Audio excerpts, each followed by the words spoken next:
Sorry, folks. A few minutes late. Couple of bacon. We got Ben here. What's up, Ben? Up in Canada. We got Lauren, Peter Evans, Santa Monica. Lovely Santa Monica. Miss it out there. Days where I could just go to the beach in 5 minutes. Like, oh, it's a nice sunset. Let's go to the beach. That was cool. My coffee tastes are evolving. Here at work, I just have this, Keurig. It's nothing fancy. But I gotta say, I'm buying these like lighter roasts. Sorry. Always thought of myself as a dark roast kind of guy, but it's just, I'm not putting any sugar in there. It's just a little oat milk. It's delicious. Freaking smooth. Tasty. Slurping it up. Like my new shirt? Look, it's got tour dates on the back. Pretty cool, right?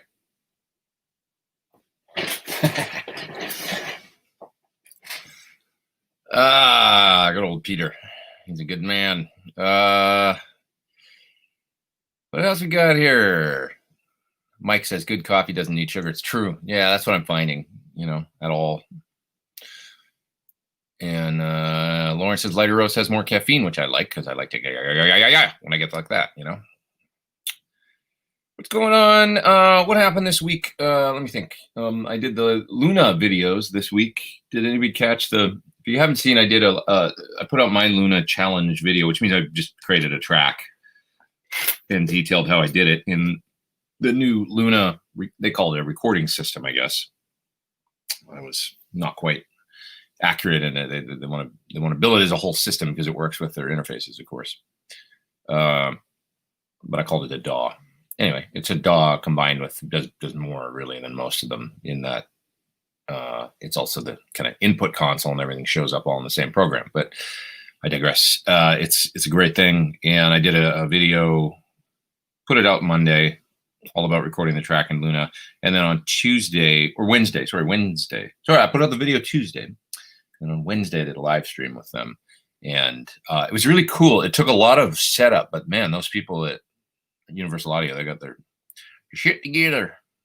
We had to like configure audio and do all this stuff so that I could stream high quality audio, because they can stream super high quality audio, and then they want to configure my computer to do that too. So it was like I could do everything in stereo at pretty much full bandwidth. So if you haven't seen that video, it's kind of cool, because for things like this, I'd love to get more of that going, because it's really kind of fascinating. It required it required 3 different programs all talking to one another in order to get the audio to stream fast and high quality.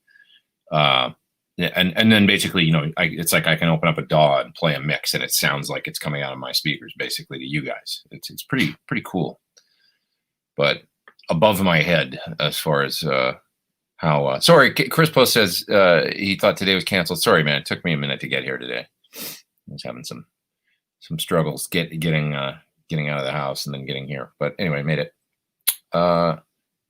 Having trouble with Luna after this last update, says Mike. I think I did the latest update and everything was working okay yesterday. I did it yesterday, and then I was working last night in it, although I wasn't trying like a whole bunch of different stuff. But when you say many of my UA programs stopped working, you mean your plugins and stuff? That's interesting. If that's the case, I'm sure they'll have it together pretty quick. But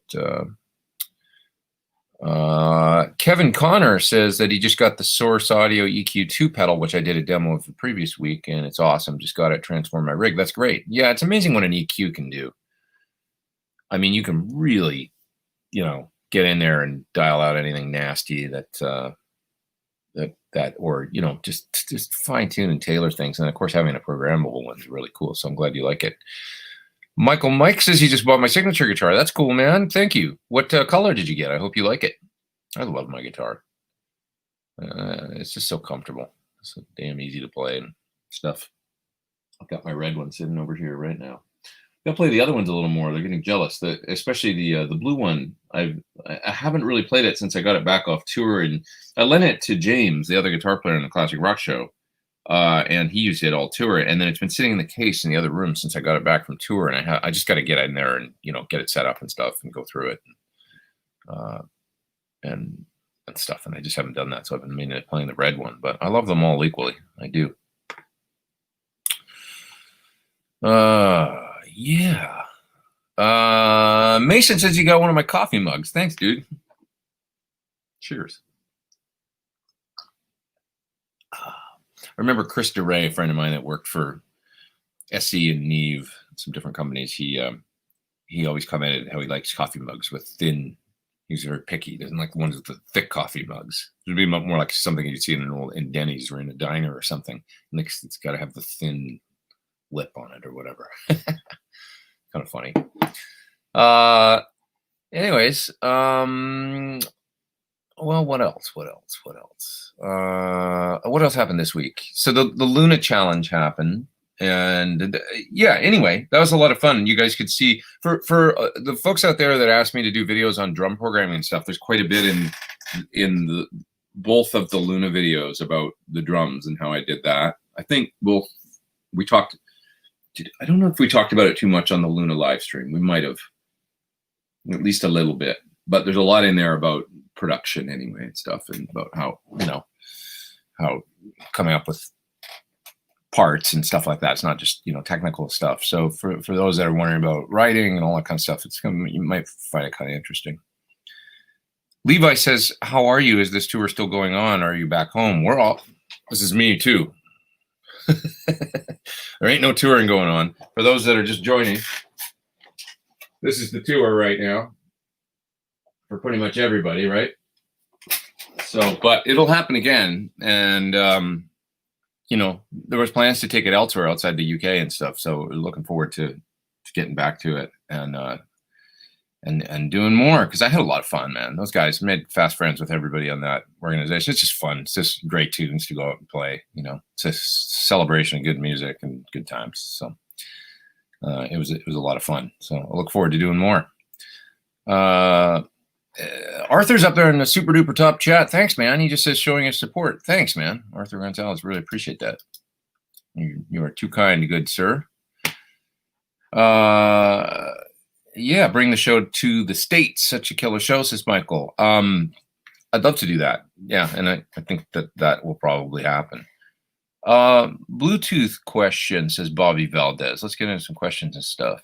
He says he has a Waza tube amp expander. When he tries wireless headphones with it using a separate transmitter, he gets a nearly 1 second latency. Any idea how I can solve this? There really isn't, unfortunately. That's the nature of Bluetooth, is there's a big old delay. It just takes a lot of time to transfer the information via Bluetooth, and just the latency inherent to Bluetooth. It sucks. It's difficult to get around that. So unfortunately, you'll have to use regular headphones for now. Just, anytime something gets digitized and then comes up the other end and needs to come out as sound, you're always dealing with analog to digital and conversion and stuff, and it's gonna create that delay. So yeah. Unfortunately, I wish I had a better answer for you, but I don't.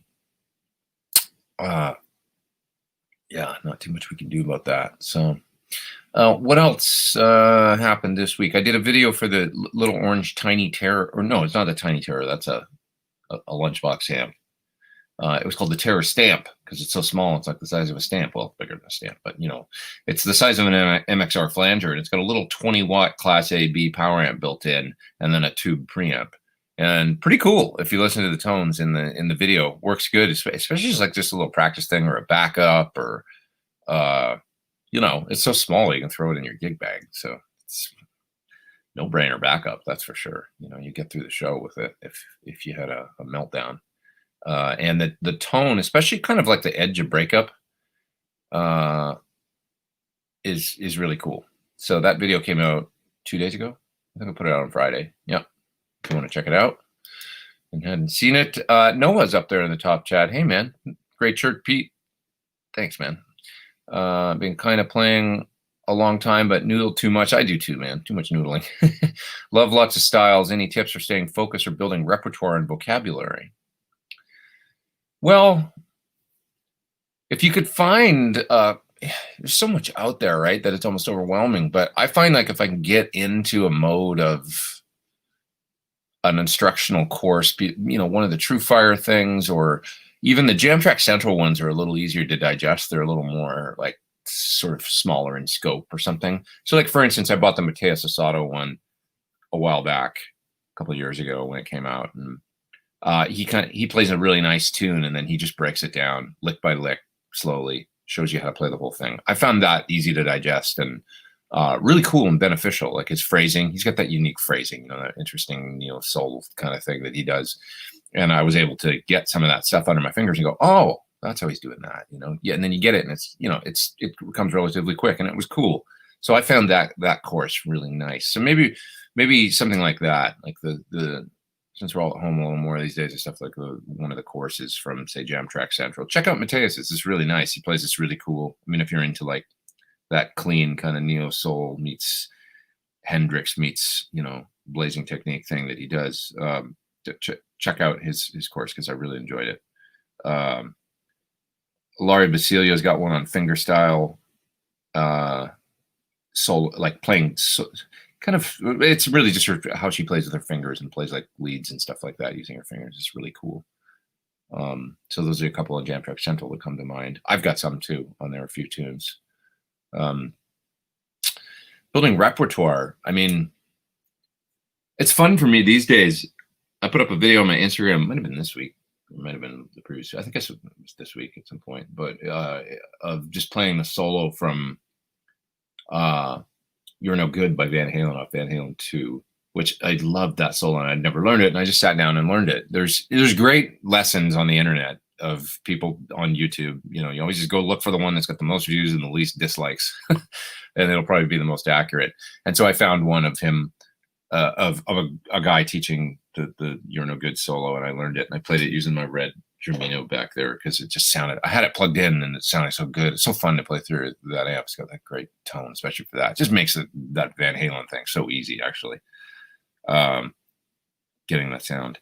And yeah, anyways, what was my point? I guess I just loaded up in Transcribe, I load up the song. I'll open up, I guess I do have a bit of a formula. I load up the song and Transcribe so that I can slow it down and isolate sections if I want to learn it. And then I find a lesson on YouTube that teaches as close as I can possibly find, you know, to the real deal. And then I can kind of reference both those things simultaneously and go back and forth. And I find that a really easy way to learn material these days. Like you can hone in classic songs. There's always going to be a lesson up on YouTube. They're all up there. So that's my technique, is kind of to have a lesson in one window, the song in another window, and Transcribe where I can slow it. And for those that don't know, I use this program called Transcribe. That's a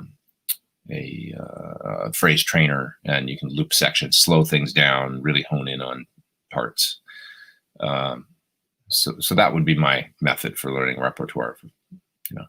And then in Transcribe, you can store the tracks. So let's say you want to loop the solo, right? You've got a looped section. You can actually store that loop so that when you come back and open up the program the next day, you can open up the song and it'll have your loops in there stored. So you can go, I want to loop, you just turn it on, you know, and it'll loop the solo, whatever you chose. Then you can practice that. So it's neat. I guess I do little things like that. I feel like I'm really disorganized, but I've got little things that I do. Thanks, Noah, for doing the top chat. Okay. Brad's in Tampa. He says, hello. What's up, man? Favorite hum single combo. You know, I think my favorite single coils are still with the humbucker, it's just the V60 LP, honestly. They just sound so good. In my green guitar here, this isn't a hum single, but I was noticing yesterday how good the singles sound in this guitar, especially with a little bit of gain. And this is 3 V60 LPs, just the standard set, you know. I love this guitar. This is a great guitar that I've had for over 10 years. It's a really, really good one. It's got oops. It's got a neck on it that is really exceptional. It feels a lot like the neck on my signature guitar, but it's got a little bit more of a V, just a bit. And I talked to John about it, and because of the era of the guitar, he told me that he probably hand shaped the neck a little bit on it. he used to go out in the shop, he said, on weekends and stuff, or sometimes, and he'd grab necks and just put his own little, you know, hand sand them a little bit and stuff, because it's not really one of their standard neck shapes that I've felt before. So anyways, more on that down the road, because I really love that neck and I'd love to do something with it. But it's very, very close to the neck on my signature guitar. Just it feels like a hair of the shoulder was taken out. Maybe the neck's a little thicker overall, but with less shoulder. I don't know, something like that. It's very nice. Who we got up there? We got Matt up in the top chat as well. And so all I was going to say about that, just to finish up, and then I'll get to Matt's question. The V60 LPs in that guitar sound fantastic. So singles, I love them. The bridge single of V60 LP is great. It's kind of greasy and it's got a nice fat. Sounds good with gain. And then add a Thornbucker Plus into that mix, and it's just great. Like, so the Thornbucker Plus and the two V60 LPs, it's my favorite, I think. Now, I also like a slightly hotter pickup these days sometimes for specific things in the bridge. And I've been experimenting a little bit with that lately, only for certain things, because it doesn't balance as well. A Thornbucker balance is so good with the singles. It's one of the best balance. So if you want a guitar that balances extremely well, like bridge humbucker and then all the split positions and everything like that, and the level is great, you can't beat the Thornbucker Plus and the two V60 LPs. Just kind of rule. It's just like this great balanced sound all the way across the switch. You know, so just depends what you want. If you get a hotter pickup in the bridge, though, it just doesn't balance as well. That's the only thing. So Matt, I think it was Matt. Your question just disappeared there, but I'll find you again here. You're asking how does the Jay Frocon says that Rick Beato's live right now too. I noticed that. I noticed that he just went live as well. Yeah. Well, maybe people will bounce back and forth or whatever. What can you do? Matt was asking, how does the modded amp compare to the SL68? Well, it's quite different now. I mean, the core tones of the two amplifiers. So it was interesting because that just started out as a Germino Headroom 100. And I did put them beside one another and listen to them and extensively compare the SL68 to the Germino stock. And the Germino has a little stiffer filtering. And so it sounds like a little, and also it's got Sozo caps in it and different transformers and stuff. And it doesn't have the low voltage option. But otherwise, it's pretty much straight up. I mean, there'd be a couple differences, but it's pretty much straight up 68 super lead spec similar. The SL68 sounded a little more hairy and wild compared to the Germino, which sounded a little cleaner, just a little cleaner and a little, I don't know if you want to say smoother. Like they were both very cool. The SL68 just has that. You can hear the lower filtering, and it sounds a little more hairy and a little more like, you know, on its own, maybe perceived as a hair more gain than the Germino. And so that was, you know, I had them on the amp switcher. It was directly just going back and forth, and A-Bing them and listening. Both great sounds, like just great, you know, like two different amps from 1968. Now with the Germino, because I modded it out, and which requires, you know, you're then, you know, adding a gain stage in front of Plexi, and also adding the master volumes, post EQ master and a pre-EQ master, and then you can switch between them, as well as the Zener limiting and all that. And then the ability to jumper the channels in the front. So now it's got all these mods, but I can still get the old sound pretty much. There's a master in line. That's the only thing. But you know, Friedman did the mods, and he swears that if you turn up that master all the way, it's basically not affecting the tone. I didn't really hear a difference. I mean, when I've got it up all the way and I was running it, it still just has that great sound like it did before. So I think he achieved that goal. But of course, with the gain in front, you're going to be able to get that. It's a modded out amp, so it's almost like you're adding a big old gain boost in the front that you can switch in and stuff. So these are things that you could do to an SL68 too if you wanted to. You know. The interesting thing about all of this is, like, you consider like a PT15 or the PT100 or the BE100, all these different amps, they are all essentially following that similar thing where you're putting a gain boost in front of an old Marshall circuit. There's tweaks and there's variations and stuff, but it's all a similar, you know, the good old Marshall thing, and then sticking an extra gain stage in front.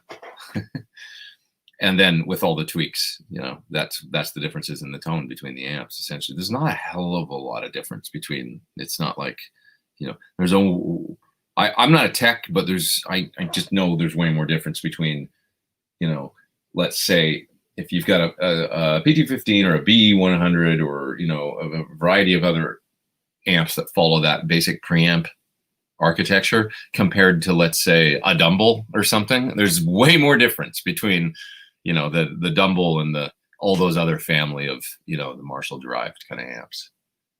So, yeah,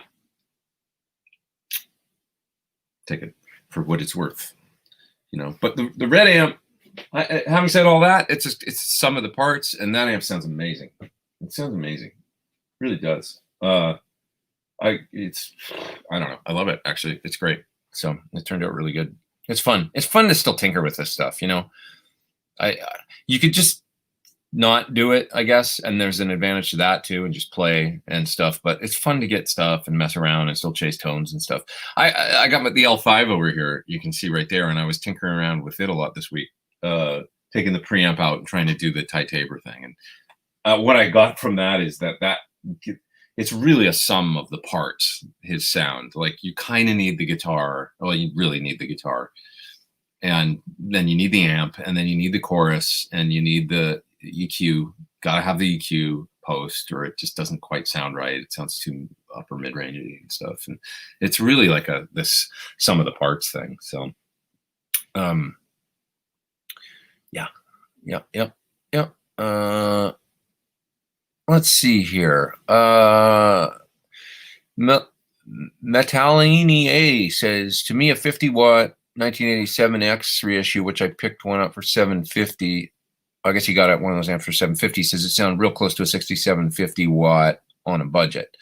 Yeah, and you know, like Friedman, for instance, he does a couple tweaks to those. He's had a couple in the shop and in his shop that I heard, and he does just a few things to them, and then he had them on so like he had a 1987X on the amp switcher with his 50 watt. He's got a great 6850 watt, and he just went back and forth, and you know, really close. Like, it was, you know, I thought the 68 sounded a little softer. Might have been on a Variac, that one too. I can't remember, because I think Dave's got it set up for Variac. It just sounded a little softer, and the new one sounded a little bit tighter, but it wasn't like one was a lot worse than the other or anything like that. So those amps can be made to sound really good too. I agree. I was really stoked to get the Germino because it's all, you know, turret board or whatever, and it's, you know, those Marin transformers, really good transformers and stuff. So I got that instead of one of the, you know, like an SLP 100 or something to do the mod. And it was about the same price. So all things equal, you know, but not to say you can take one of those Marshalls and actually make them sound really good too. Alan's asking, what audio interface do I recommend for home recording? You had to buy a new MacBook Pro, now thinking of getting a Universal Audio Twin Duo. Yeah, highly recommended. No reservations about that. My favorite audio interfaces are from UA and from Apogee. My friends at Apogee, also great. On a budget, I've always recommended PreSonus. I think they make good stuff that's quite inexpensive, because I started out with one and it was really solid, and I had a good time using it too. So those are the ones I recommend. But yeah, the Apollo, I mean, that's kind of what I'm doing now, and I love it, you know. So Loot89 is up there in the top chat. He says, you asked me a couple weeks ago about thoughts on P90s, and more specifically about the Yamaha. The EpiTV yellow look good, but can't be found either.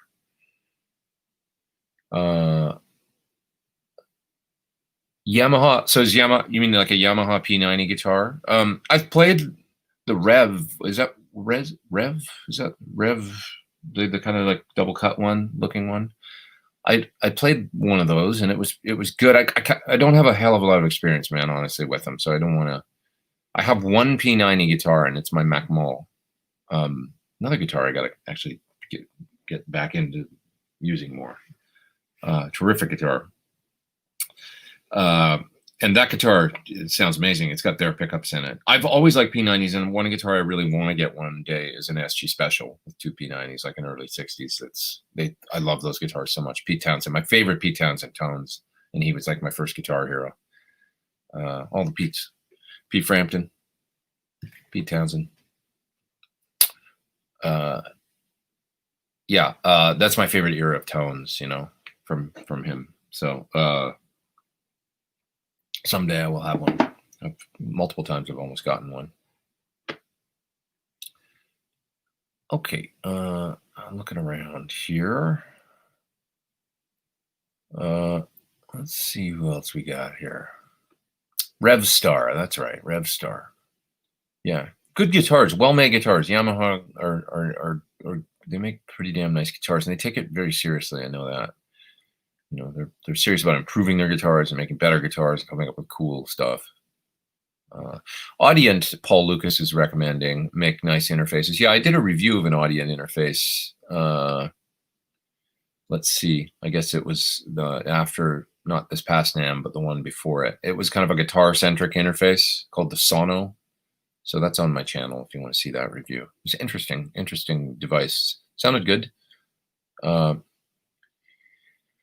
Yeah, Obsidian says he didn't plug in his phone last night and missed the notification. Better late than never. I agree. I was late. Better late than never, right? We do what we can. Thank you for being here. Let's see here. What else? Do you need the Variac to sound like EVH? You know, I don't know that it's a complete, like, you really need the hands to sound like EVH. That's the most important thing. It does do a thing, though, and it is more like his sound, for sure. He was using it mainly as volume control, from what I understand, but it makes the amp sound a little, it's got a cool, I'll put it this way. The SL68 has it built in, right? And I use it all the time. I pretty much never turn it off. It just sounds good, the low voltage thing on that style of Marshall circuit. It's got a great chewy kind of, you know, if it sounds like there's a little more hair or something to the tone, it's not really like, I guess it's clipping a little sooner because, you know, you're cranking up the amp, right? And then you're lowering the voltage, which is creating less headroom. You know, it's no different than, you know, like on the, you know, a battery, how some say, like, if a, you know, in a fuzz, how a battery with lower voltage will sound a little better than a full 9-volt. You know, it just lowers the headroom. It's applying less, which means it distorts sooner. So there is a little more hair and a little less volume. It's making a little less power. You know, that's the other thing, is you're kind of saving your speakers a little bit and stuff, and your ears, because you're not, you know, it's probably 50, 60 watts or something it's making on full power, but with the Variac, not on full power, you know, at 100 watts, but Variac down to 90 volts, take the wattage down. So it's got a thing. It sounds a little more like a 50 watt almost, in a way, you know. Thanks for the Euphoria video, says Fama. Just bought it from the sale, and your video was a big part. Thanks, man. Appreciate it. Love Frampton too, says Mike. Class act. He's a really nice guy too. Like a super funny, really. I don't know. I just really like him. He's a good dude, good person. Yeah, just looking back through the chat here. Let's see. Pete, was it hard not playing Eat 'em and Smile all the way through before sending Steve's amp back? No, because I couldn't do it. That would take a lot of work. I wanted to play the solo from Big Trouble in that video, which is I love that song. It's probably my favorite song off that record. It's such a weird, unique, funny little song with Dave's weird rap vocals in the verse. And I love the chords, the big open C sharp, same chord that's in Groomed Noodler, by the way.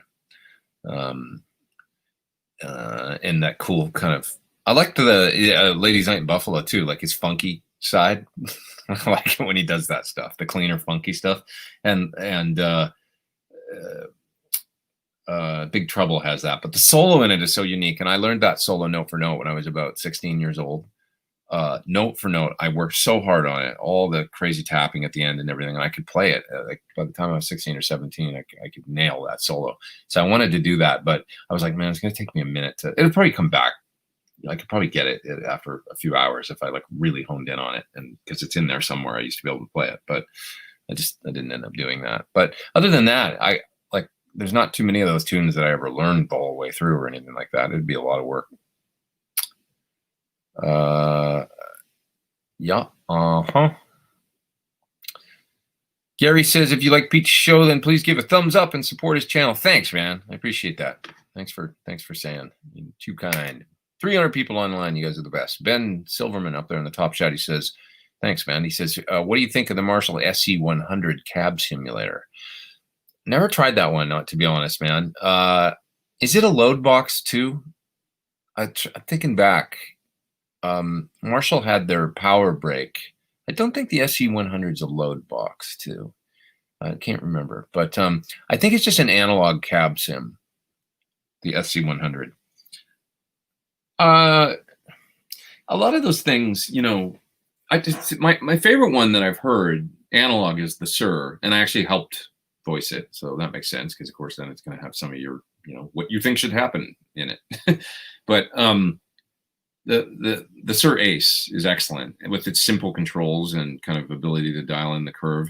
But Kevin really worked hard to nail he basically took an IR of a impulse response and looked at the curve and then did his best to duplicate it using analog, you know, and you end up with a smoother curve because you can't do all the little, you know, if you ever look at a speaker and how all the imperfections and everything, it's like, or how not flat a guitar speaker is. If you look at the, you know, a graph of the frequency response, pretty wild. So the best you can do is to kind of get a smoother variation of that curve using analog stuff.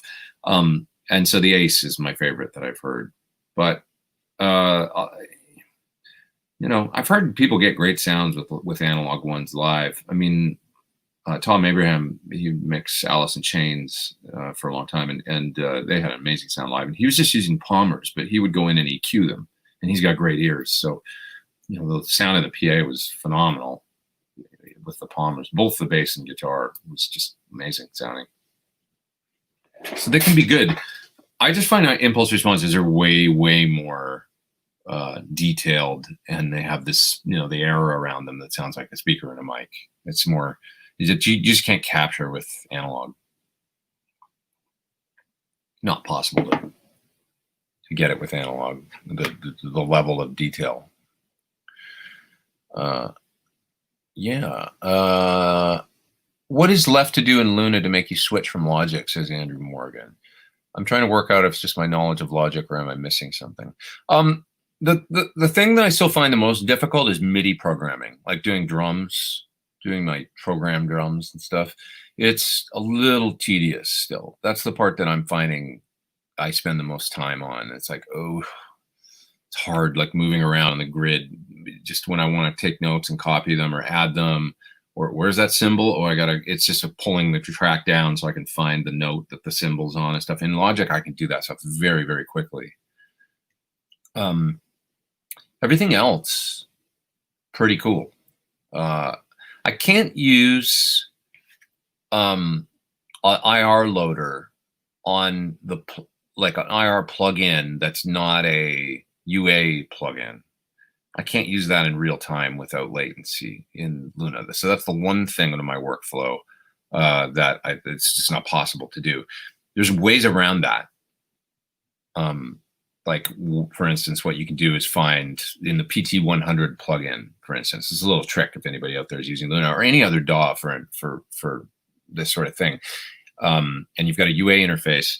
Of course, the guitar amp sims, many of them you can load up in the Unison slot in UA console. And if you load that up and then you turn off the amp sim, you can use it as an IR. Just leave the cab sim portion active only.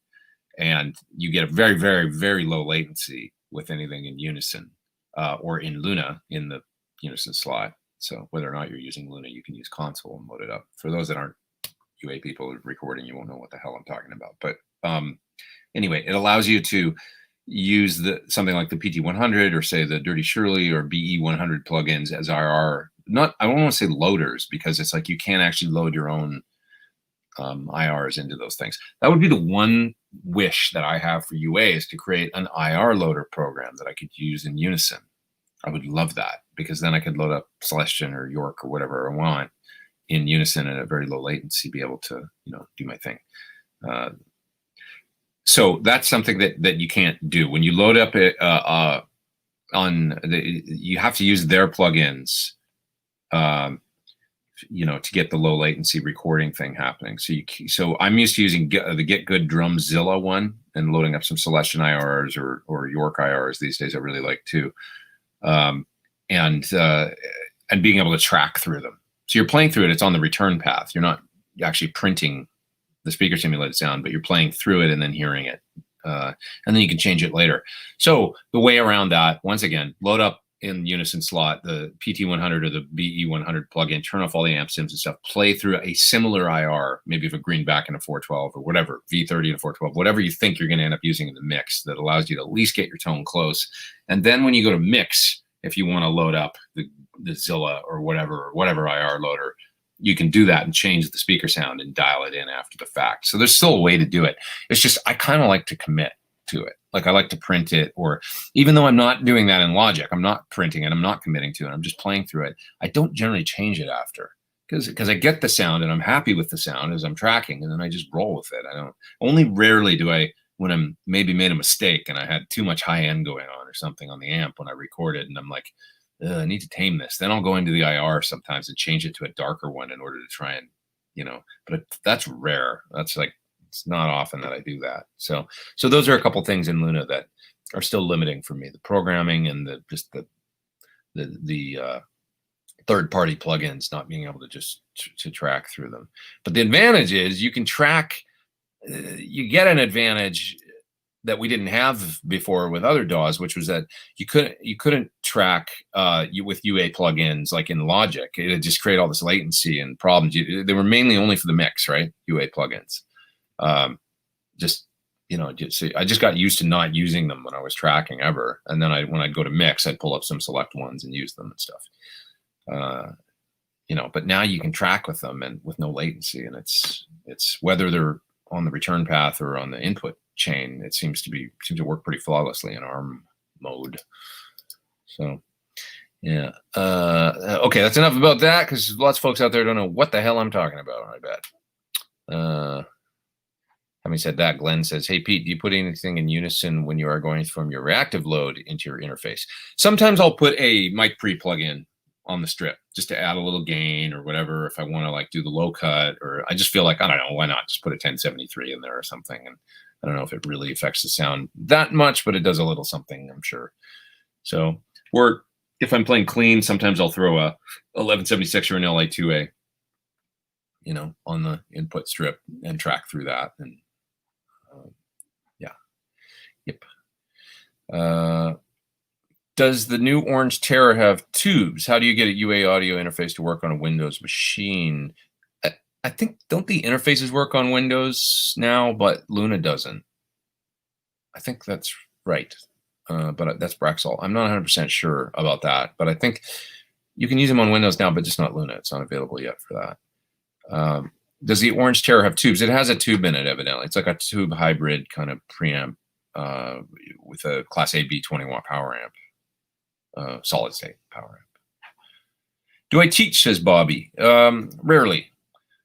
I'm just so busy doing the videos and stuff and other things these days that it's hard. Teaching for me, if I'm teaching, what I like to do is generally create a lesson and then put it out like via Jamtrack Central or something like that. Because then I feel like the information that guitar teachers teach many times is applicable to a lot of folks out there that would want to know the same thing. So it's more bang for your buck. It's easier to I can charge less for each individual person. If you come up with a lesson that's $4.99 on, Jamtrack Central, that lesson would cost, to sit for an hour and a half, 90 minutes or something like that. Guitar lessons are expensive with folks for their time and stuff like that. So I feel like it's more beneficial many times for the person watching and also for the person creating the lesson to do it via, like Tim Pierce, his studio guitar masterclass, like so much valuable information there that he's sharing, and you just sign up and it's whatever, somewhere in the vicinity of $10 a month. I can't remember exactly how much it is. It might be a little more, a little less. and that's amazing. So, My Secret Machine is saying in one of Bukovac's latest vids, he said he thought no amp is worth the amount of money dumbbells go for, but guitars are, he said. What's your take on that? That's interesting. Yeah, I kind of agree with that in a way. Because an amp, I'm sure Sir would agree with that. And I don't know about guitars being worth, it's worth whatever people will pay, right? I guess is the answer. So whether or not it's worth it to you is another thing entirely. But I wouldn't pay $70,000 for an amp, or even $20,000 for an amp, or $15,000 for an amp. I don't think, but I have paid a lot for a guitar.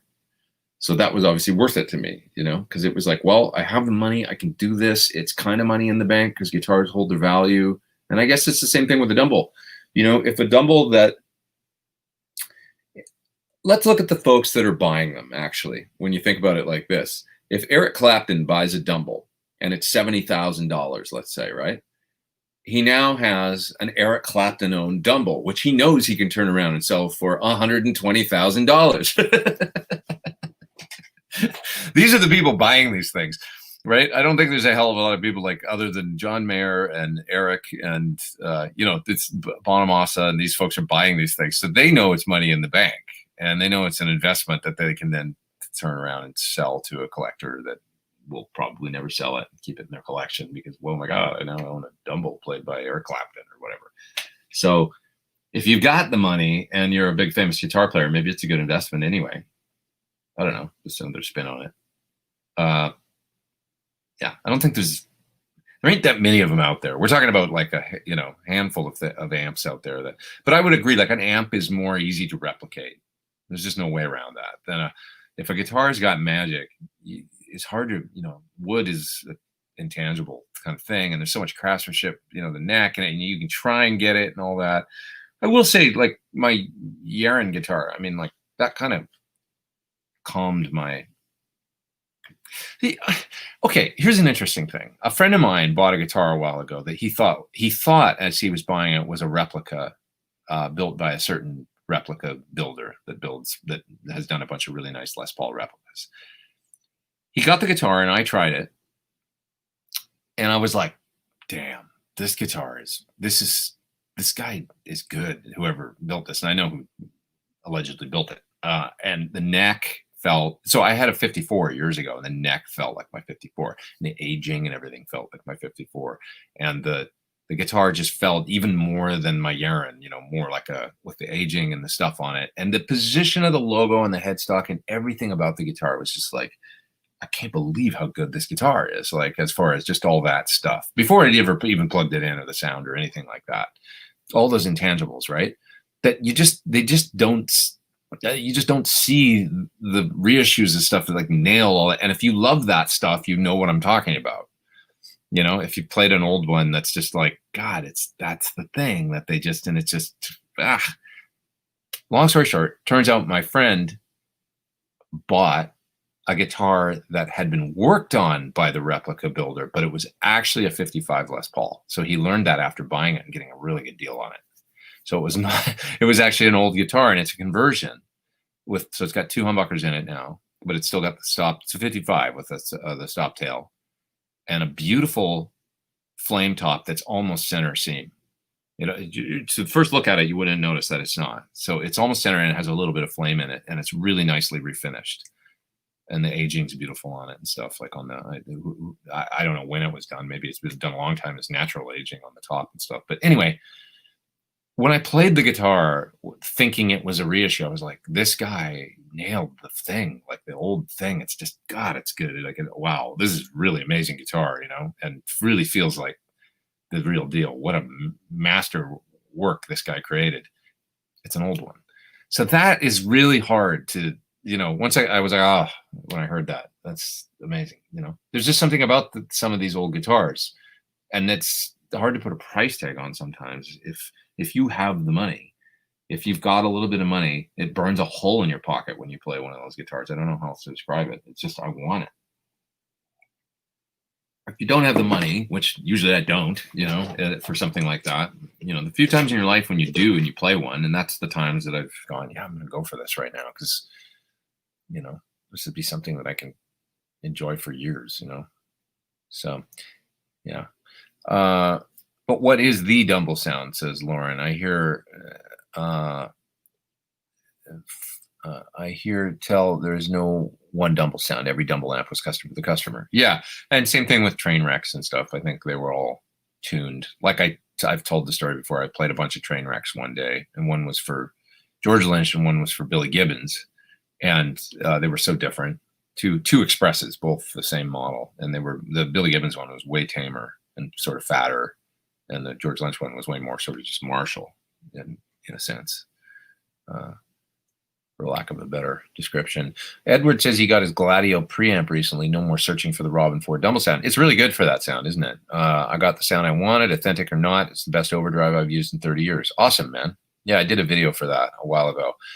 And I really liked, I think it was the Robin Fordish side. The other one was the Sonny Landreth side, I think. It was kind of like the two different sounds. And I preferred the one side that was a little less gainy, I think. Had a little more rounder kind of, and again, you could get cleaner sounds with it and stuff. And I think that's the Robin Ford side of the pedal. And that was the side I really liked. It's the left side. That was the one I liked the most.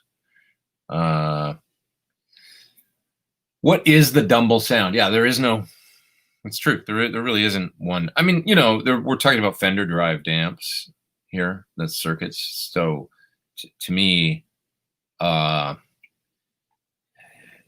if you run a Zen drive into a super reverb, you're not that far off from what the stereotypical dumbbell sound is. But are they different? We'll just listen to both sides of the Gladio. They're definitely different, but they're both variations on that thing for sure. No different than a JTM 45 and a JCM 800 are both pretty similar, but they're not the same. When you're talking about which Marshall, it's there's a similarity there, but there's they're a box of parts. At the end of the day, there's differences.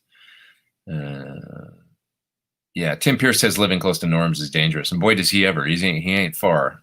He just has to roll down the hill, really, and there he is. It's the first thing he comes to, I think, when he gets out of his neighborhood. Norman's. Oh no. Yeah. Frampton is underrated and not brought up enough. That's what I think. He's a master phraser, and what a great songwriter and singer. He still just sings his butt off too. He's got a great voice. It's just it's him from this first note. It's so cool.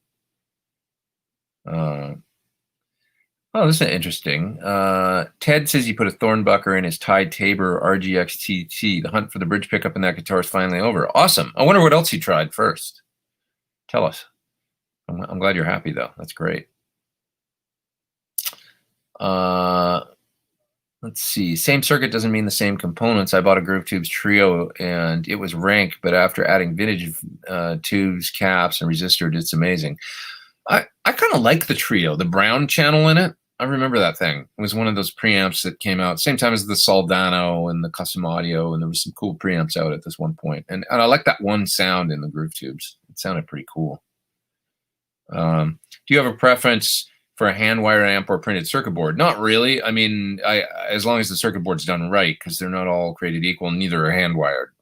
I will say this, a PC board done right is way more consistent than hand wired. So if you're a manufacturer, you can create a degree of certainty and consistency there that you just can't do when you're hand wiring. And hand wiring turret board, is it really, I mean, it's, hand wiring means a lot of things to different people, I think. Deshaun is up there in the chat, and he incidentally just finished my thought there. I mean, the PT15 and 100 are all they're PC board amps, but the PC board done right. What's thick boards, and they're like really tough. They're thick, but they still have a little flex in them because you want them to, if the amp takes a shock, to not be, and these are things that John obsesses over. But you're going to find that they're extremely durable and consistent from amp to amp to amp to amp, and that's just modern. In an old 68 simple 68 plexi style circuit, I like the way they were made. because that's just cool. I don't know, something about it. When you look on the inside, you're like, oh, part of why I got that Germino too, because it's made like that. And so it's like, yeah, that's what I want for, this particular project. Deshaun says, hope that actual music clubs, not bars, not restaurant, keep live sound going by letting good players mic their amps. Actually, let's just stop it. I hope that that actual music clubs keep live sound going, because many of them are in dire straits these days as far as financially and stuff. So if you can do anything to support, what's the hashtag, let the music play, I think is the British, initiative to keep their venues open. It's tough, man. I mean, there's going to be a lot of stuff that closes that we're not going to see come back. I heard about some clubs yesterday. I think Sayers in LA is gone. And Troubadour's boarded up, and who knows, like, sort of thing. I don't know, man. It's tough. I'm sure if they're gone, other ones will sprout up after this whole thing's over and all that. But it's a concern for sure, live music venues. We all want to get back to life and, whatever, some sense of probably never go back to whatever normal was, but some other normal. And then you're like, well, great shows. And then it's like bands want to tour and it's like, there's nowhere to play. All the business is closed. That's bad. But anyway, your point, I digress. Your point was letting good players mic their amps instead of everything DI. Japan still has amps in clubs. Yeah, definitely. I don't think it'll go away. I think there's a big contingent of players out there that want to show up with a Fender Deluxe reverb and stick a mic in front of it with some pedals and play.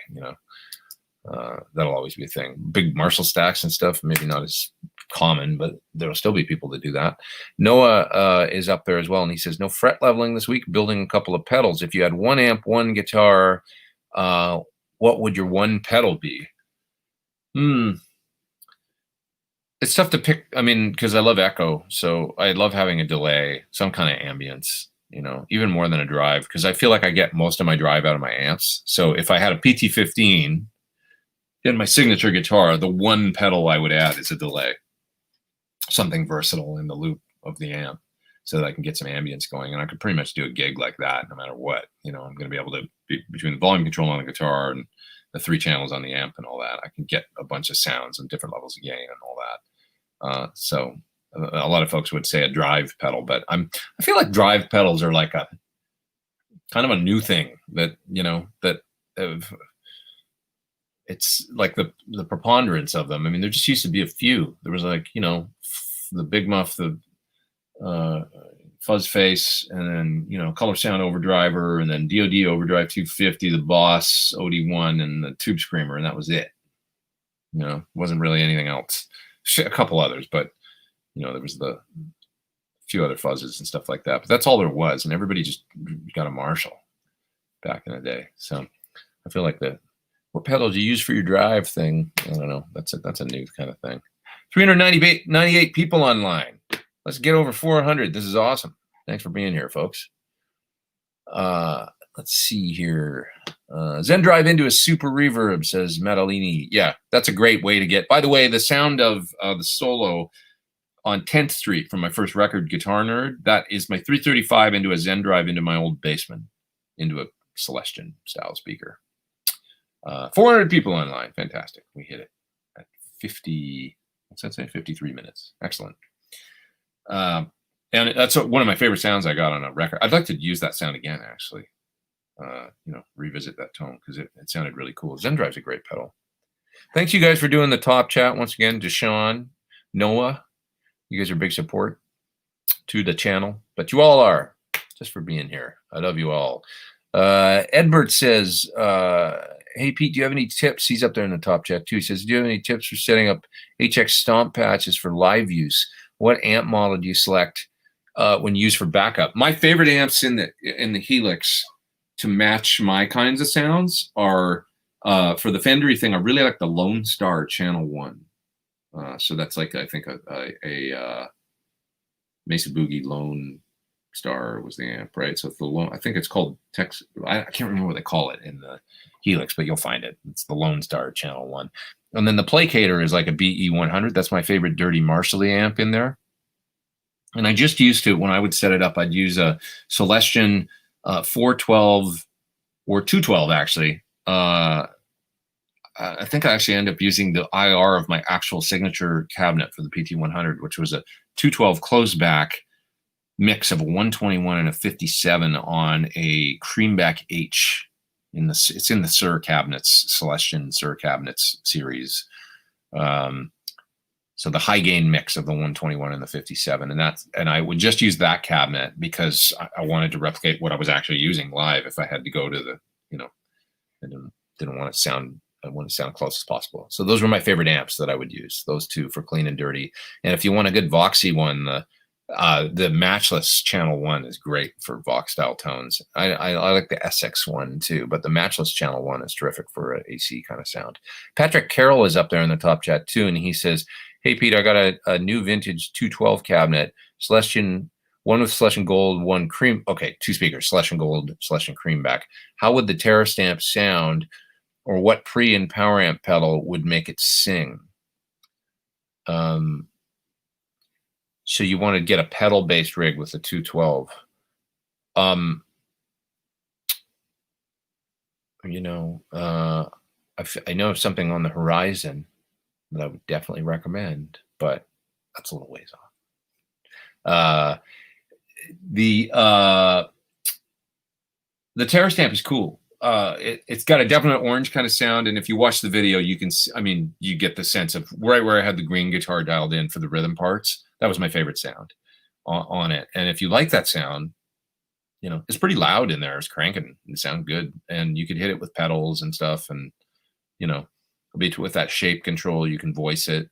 If you want a more Fender-y kind of thing, the Ethos stuff is something to look at. I've done videos for them on my channel. You can find. There's not a lot of these devices out there. There's the Blue. Got to get my friend Thomas Blue mention the Blue Guitar Amp 1. He of course makes this thing, the Blue Box, which is a little cab sim. This has the cabs from the Amp 1, I think, in it. It's a powered, it's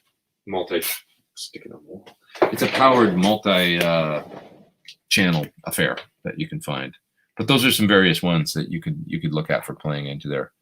The orange is probably the simplest for sure out of any of the ones that I've seen. It's just a straight up 4-knob little pedal, really simple. Moving down to the bottom of the chat.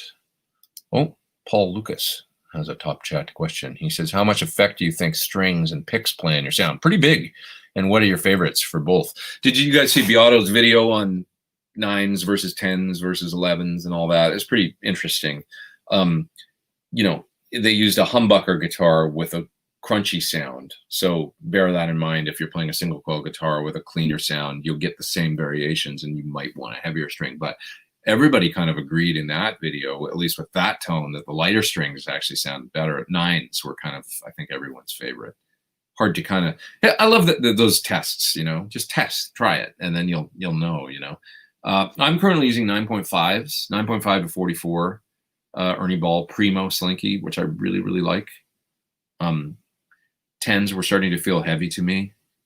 Luckily, my hand has been in good shape lately. It's feeling good. When I got off tour, so it's the craziest thing. I did like 35 shows or something on tour, and my hand was great the whole time. Got off tour, and my hand starts giving me problems. I'm just home. That makes no sense. So started having some issues, but it feels really good the past month or so. So no issues. But 10s were starting to bother me a couple of years ago, and I switched to the 9.5s. Only string companies I think that make them are Ernie Ball and D'Addario. So, but a 9.5 to 44 is a really cool gauge, and I'd have no problems playing 9s at this point either, to be honest. As far as picks go, I got a wide assortment of different picks that I use in my little thing here, where I keep those sorts of things. Oh, we're just talking about Thomas. He gave me this pick a while ago. This is like this special kind of triangle situation. One pick that so my main picks are Ultex. This is a pick that I always pick up, no pun intended. Sorry, it was awful. When I go to Japan, this is a Paul Gilbert Ibanez pick. They're kind of expensive, but I always buy a bunch of these when I go over there. I like these for a certain thing. They got a very unique feel to them, and they're great for playing lead with a real positive kind of attack, like a really clear pick attack. Now, do I use them all the time? No, I have a pick that that God, I don't have any in this box. Why don't I have any in my own picks here? It's crazy. I guess I just run out of them so fast, and then I want to show them to you. But I don't see one here. I don't have any in my pocket, probably. There's one. All the writing's worn off of it, or most of it.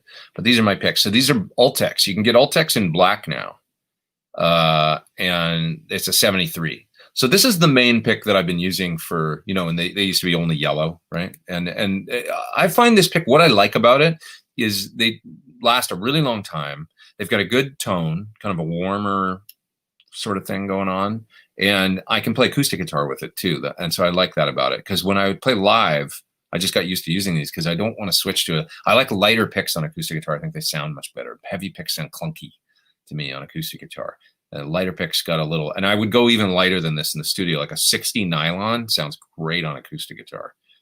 On acoustic, you really hear the differences. Like try playing a 1 millimeter, you know, anything on acoustic guitar or Tortex or something, and then switch to a 60 nylon and listen to how good it sounds. It sounds like you just put a compressor on the guitar and it's got this great smooth sound to it. So this is a nice compromise for me between that, because that would be too soft on electric for me, and a heavier pick, because I might even go heavier than this on electric normally, but I just got used to them. So, you know, I don't know. And I like a lot of different kinds of picks for different things. I'll play, you know, thinner or heavier picks. Sometimes I like somebody's mentioning the Dunlop flows. Those are nice. The prime tone ones are really nice too. They've got a nice grip to them. And I think the John Petrucci signature one might be a prime tone, or he's got a couple different models. Here's this little like Jazz 3 size Prodigy. That's kind of cool. You know, kind of interesting little pick. It's an Ernie Ball pick. Interesting. I've got all kinds of picks in here. The main thing I use is Dunlops, but this, like, here's a nylon. This would be about a 73, I think. Nice on acoustic as well. I always keep a bunch of these around just for the heck of it. Here's one of these, you know, what do they call that? I don't know. That might be a prime tone situation, but it's got that grippy center and kind of, it's sort of like the Paul Gilbert pick, actually. Quite a nice pick. The green one. Dunlop, they sent me a whole bunch of different ones to check out. Here's the standard. That's the standard way the prime. I think they call these prime tone. I hope I'm not screwing that up. If I could read it, I would, but you know, that ain't gonna happen. What else I got in here? I got an Eddie Van Halen Destroyer style pick in here. Anybody's tried out these picks, because they are the 60 nylon style, kind of light, which is interesting. But you know, he plays hard. He's got a snappy, hard attack, so it's kind of interesting. You might think he would use a heavier pick. I don't know if you had to guess, but no, I guess not. It's cool to just have a variety, you know. I wish I had a felt pick here for bass too. Vincent says he played an acoustic gig last night. Arpeggiating so much better with flow picks. Interesting. I find I like the sharper end and they're comfortable. I'm playing the 88 and 73. Cool. Yeah, it depends what you're doing, you know. I mean, for strumming, it's one thing, and then if you're arpeggiating, that's true. I mean, you can get it like with a slightly heavier pick and a little bit sharper end, you get a cleaner attack sometimes. Stealth Parrot says you can't hang on to Tortex. Maybe you should try those prime tones, so they got the grip on them. They're quite grippy. Ed's up there in the top chat, and he says, have you tried your Thornbucker pickups in a basswood body guitar, ordering a custom Sir Standard HH and trying to decide on pickups? It'll sound quite smooth, I would think.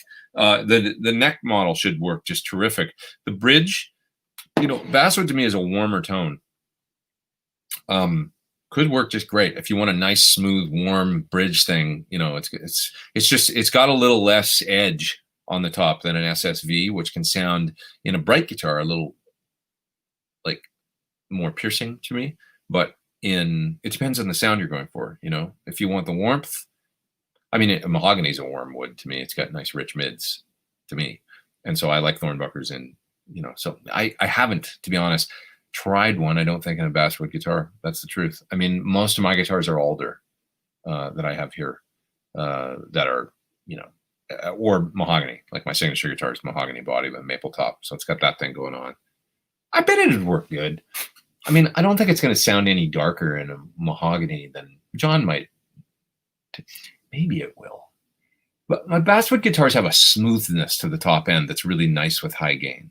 You know, I find maybe it's not as got as much personality for clean sounds. Maybe basswood, you know, basswood maple top is a cool thing on a Sur. You know, I think that's one of John's favorite combos. I'm pretty sure. He likes Carina a lot. He seems to go for the Carina and Carina maple top. What else we got here? Pat Matheny gave me one of his picks at Ronnie Scott's. That's cool. It's too precious to use, says Alan. Yeah, you don't want to use them if you get the cool ones for the, you know, you can hang them up on the wall in a nice, you know, collection or something. What pickups sound most closely to the ones in your 335? I would say something that a guy did a great pickup shootout using a PT15, and you can find it in the long PT15 thread that's on the gear page in the amp section. It's close to the back, to the last page, so you don't have to look through the whole thing. It's 150 pages long now. But if you check out that video, you can listen to the different pickups. And I would say the ones that sound closest, and this would make sense, are the T-tops. There's a company called Rumbles, or I can't remember. It starts with an R, and it's the ones that are called T-top, which is the Gibson style, you know. I think that's what he called them, the T-tops. But anyway, watch that video and you'll listen. They're the clearest, and that would be the closest to my 335, I would say, those pickups. They're, you know, I haven't taken the pickups apart in my 335, but judging from the era and the strength, I do know that they're under 8K. They're like 7 point something K, real low output, and they're probably those Alnico 5 short magnet that Gibson used then. And those pickups always have a real clarity to them, slightly lower output and clarity than some other PAF types that can be a little hotter, a little on the warmer side, especially if they're Alnico 2 or something. Rory, what's up, man? He's up there in the super duper chat. He says he's late to the party, but dude, you made it. I was late too. 418 people online. Good to have all you folks here. Good to have you. Good to have you. Yeah, that's interesting. Ed says he has a standard on order. Basswood maple top, maple neck, and board. John recommended the SSV and SSH plus. So that's going to be the hotter, you know, modern thing in that guitar. You know, SSH plus is a very different pickup than a Thornbucker. Single screw hot plus. That's like more like a JB or something, you know, as far as output goes. I don't know about the tone, but probably maybe not sound the same, but it's in that class of hot super strat pickup. Yeah, if you get it and you find it's too hot or something like that, you know, you can always switch them out. Let's see here. Looking through the Dropfoot says he got a Vi pick from the Skyscraper tour and he framed it. That's cool. Going way back. Surprised Gibson didn't sue for using the T-top name. I don't know if T-top was something that, or if it was just I don't think it's something they ever patented or anything like that, is it? Or if it's just a kind of a name that was, you know, given to those by the general public. Jim says that he assembled a 212 cabinet with F12 X200s. That's interesting. I wonder how you like it. You say it's awesome. Plus you can use all of your IRs. That's a nice speaker for those that don't know that Celestion makes that you can easily put in just about any cabinet. That is a full range speaker that looks like a guitar speaker. They made it to respond like a guitar speaker feel wise, but it's got a full range sound. So you got to use some speaker simulation into it. Meant to use with your modelers and, you know, stuff like that. I was impressed with it. I thought it sounded really good, actually. Can you show us the settings you use on your aux with levels and EQ, etc.? Yeah, I could do that. Just give me 1 sec here. I'll answer one more top chat, and while I do that, I'll look for my iPad. I guess I can't do both. Oh, iPad's over here. I'll show you whatever pops up, the last setting that I used anyway. I can tell you my favorite cabinets very easily. I sent Peter, when I put this, I sent Peter a text earlier and he sent me one back, and I sent him a photo with wearing the shirt and he said, haha, I love it. I don't even have mine yet. It's awesome. He's a good dude. Okay, I was going to look for the aux settings. Of course, I'm getting prompted to install software updates. Just, God, computers are driving me crazy. I want to install software updates. I want to open a program so that I can tell the nice folks out there what my aux settings are. Well, you guys hate like getting prompted. It's my pet peeve, getting prompted by digital things to do things. Would you like to install software update now? Would you like to install it tonight? No, I want to work. I don't care about your stupid software update that you geeks have been working on for the past 2 months. I want the thing to work like I'm used to it working. But it does all this cool new stuff. I worked 16 hours a day to make it. I don't care. I just want to get work done. Leave me alone. Okay. Starbucks on me, says more guitars up there in the top chat. Thanks, man. Can you tell us about the collaboration with Chris Cornell's daughter, how it came about? Did his family reach out to you? Well, yeah, I still stay in quite close touch with them. And I helped Tony a while ago put together a little home studio setup. Flew out and I was on my way out for tour, actually. And I stopped at their place on the way and ended up getting her into a I gotta turn on my aux. An Apollo and stuff like that, and getting her software all sorted out and stuff. So she had the stuff, and you might have seen a while ago she put out a great version of Hunger Strike, and she recorded that herself. You know, I got her set up with it. You know, she's an SM7, which is really nice. You know, she plugged the guitar in direct for that one. And then she's the SM7. Great mic. That's a no-brainer. If anybody out there needs a good no-brainer studio mic for vocals or anything, SM7 is always a great thing. Just it's hard to screw up, and it sounds great on. I just mixed something else yesterday that somebody recorded on an SM7, and sounded great. So anyway, she got set up with that, and I just said, just don't clip, just don't distort the. You know, she used the standard UA610 mic pre plug-in in Unison, and I said, just yell into the mic as loud as you're going to possibly yell, and make sure you're not coming above, you know, at the loudest, like -6 or something. And she did it, and it ended up sounding great, and put that out, and that was awesome. And then came time to do you got asked to do the Lollapalooza, and they said, hey, can you help with this? And I said, sure. And we just talked about the key. You know, she's got a vocal instructor and takes lessons and stuff, and they found the right key for the song because she really wanted to do a version of Black by Pearl Jam. And I said, great. And what should we stick to the kind of original tempo? And she was like, yeah, that sounds good. And so I did that, and had a couple friends, you know, play on it, and Britt played drums on it, and John Button played bass, and she sang a few vocal takes, and I picked one of them and mixed it. That was it. You know, it's a one-take vocal, and she did an amazing job on it, and I hope to do more. She's terrific. You know, just awesome. So that was how that came about.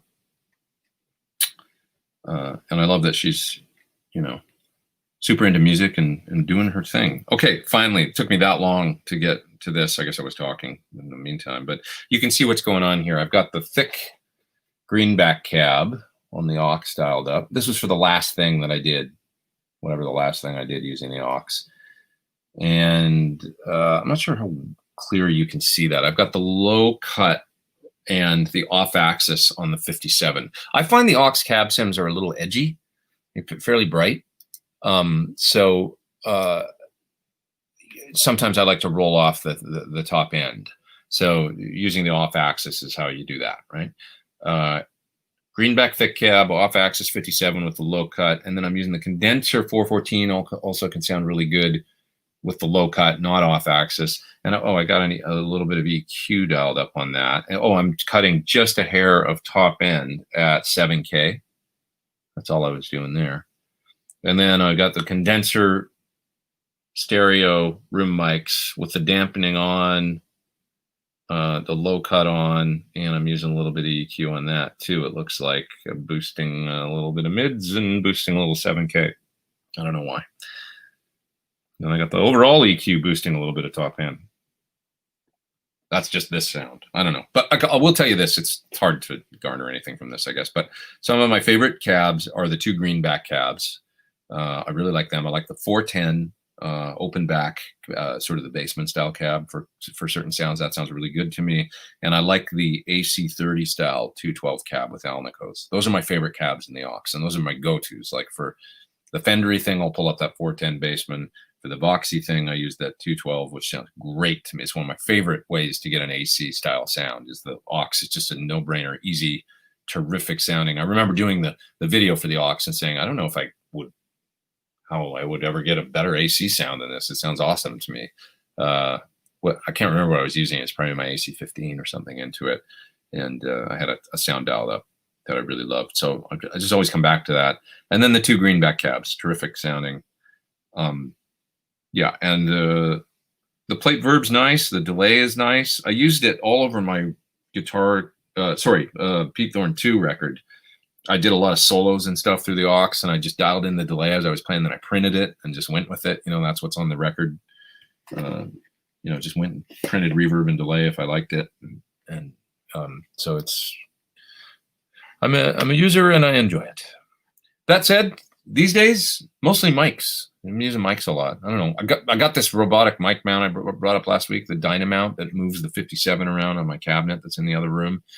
And I got that thing dialed in at the sweet spot. I'm afraid to move it, even though I know it's a preset and I can get back to it, but it sounds so good where it is right now. Just is like awesome sounding. So with that and a bit of the ribbon blended in, I've just been doing mics a lot lately. So it sounds really good. What else have we got here? Do you know Frankie Lindia? I'm thinking about taking some Skype lessons from him. I don't know him. I'm sorry. That's Ethan. We have not met. Yeah. Let's see. Edward says that he hears a lot of people saying Richie Kotzen should step in for a Soundgarden tour as vocalist. His voice is good enough, but it seems disrespectful to both artists. What do you think? I don't know that there's any need for a Soundgarden tour with another. I feel like Chris was such a part of that band, such a big part of that band, that it's almost like Led Zeppelin or something when Bonham was gone. It's just like, they did a couple things, but it's just, there's something about bands and the chemistry, and Soundgarden's one of those bands. And, AC/DC was a anomaly. I mean, how they did it was absolutely unbelievable, I was just getting into music around the time that Back in Black came out, so I don't really remember it, but I wish I did, because I realized that they actually started their North American tour when Back in Black came out in Edmonton, in my hometown. Had I just been a little older, I would have been so stoked to go to that gig and to see them with the new singer and just ruling, because that album, I mean, obviously it's one of the biggest hard rock albums of all time. What an amazing achievement that they were able to continue on and do their thing at a high level, It's a weird thing. It's like, I always say, I love Brian. I think Bon is my favorite AC/DC vocalist, but Brian is amazing in his own right. And they made maybe their best record with him. So what a weird thing, right? Like, some might disagree, I mean, Highway to Hell is right up there as well for me, and the early stuff, but when they got to Highway to Hell, they were firing on all cylinders, and the collaboration with Mutt Lange, they were so powerful at that point. And then to take that into actually the next 2 records are just fantastic. I mean, For Those About to Rock is one of the best. I got a chill right now just saying it. I honestly did. I'm such an idiot, but it's one of the greatest rock and roll. If you haven't heard it in a while, go put it on and just live the rock and roll dream, because it is one of the greatest rock songs of all time. And so that's on the next record.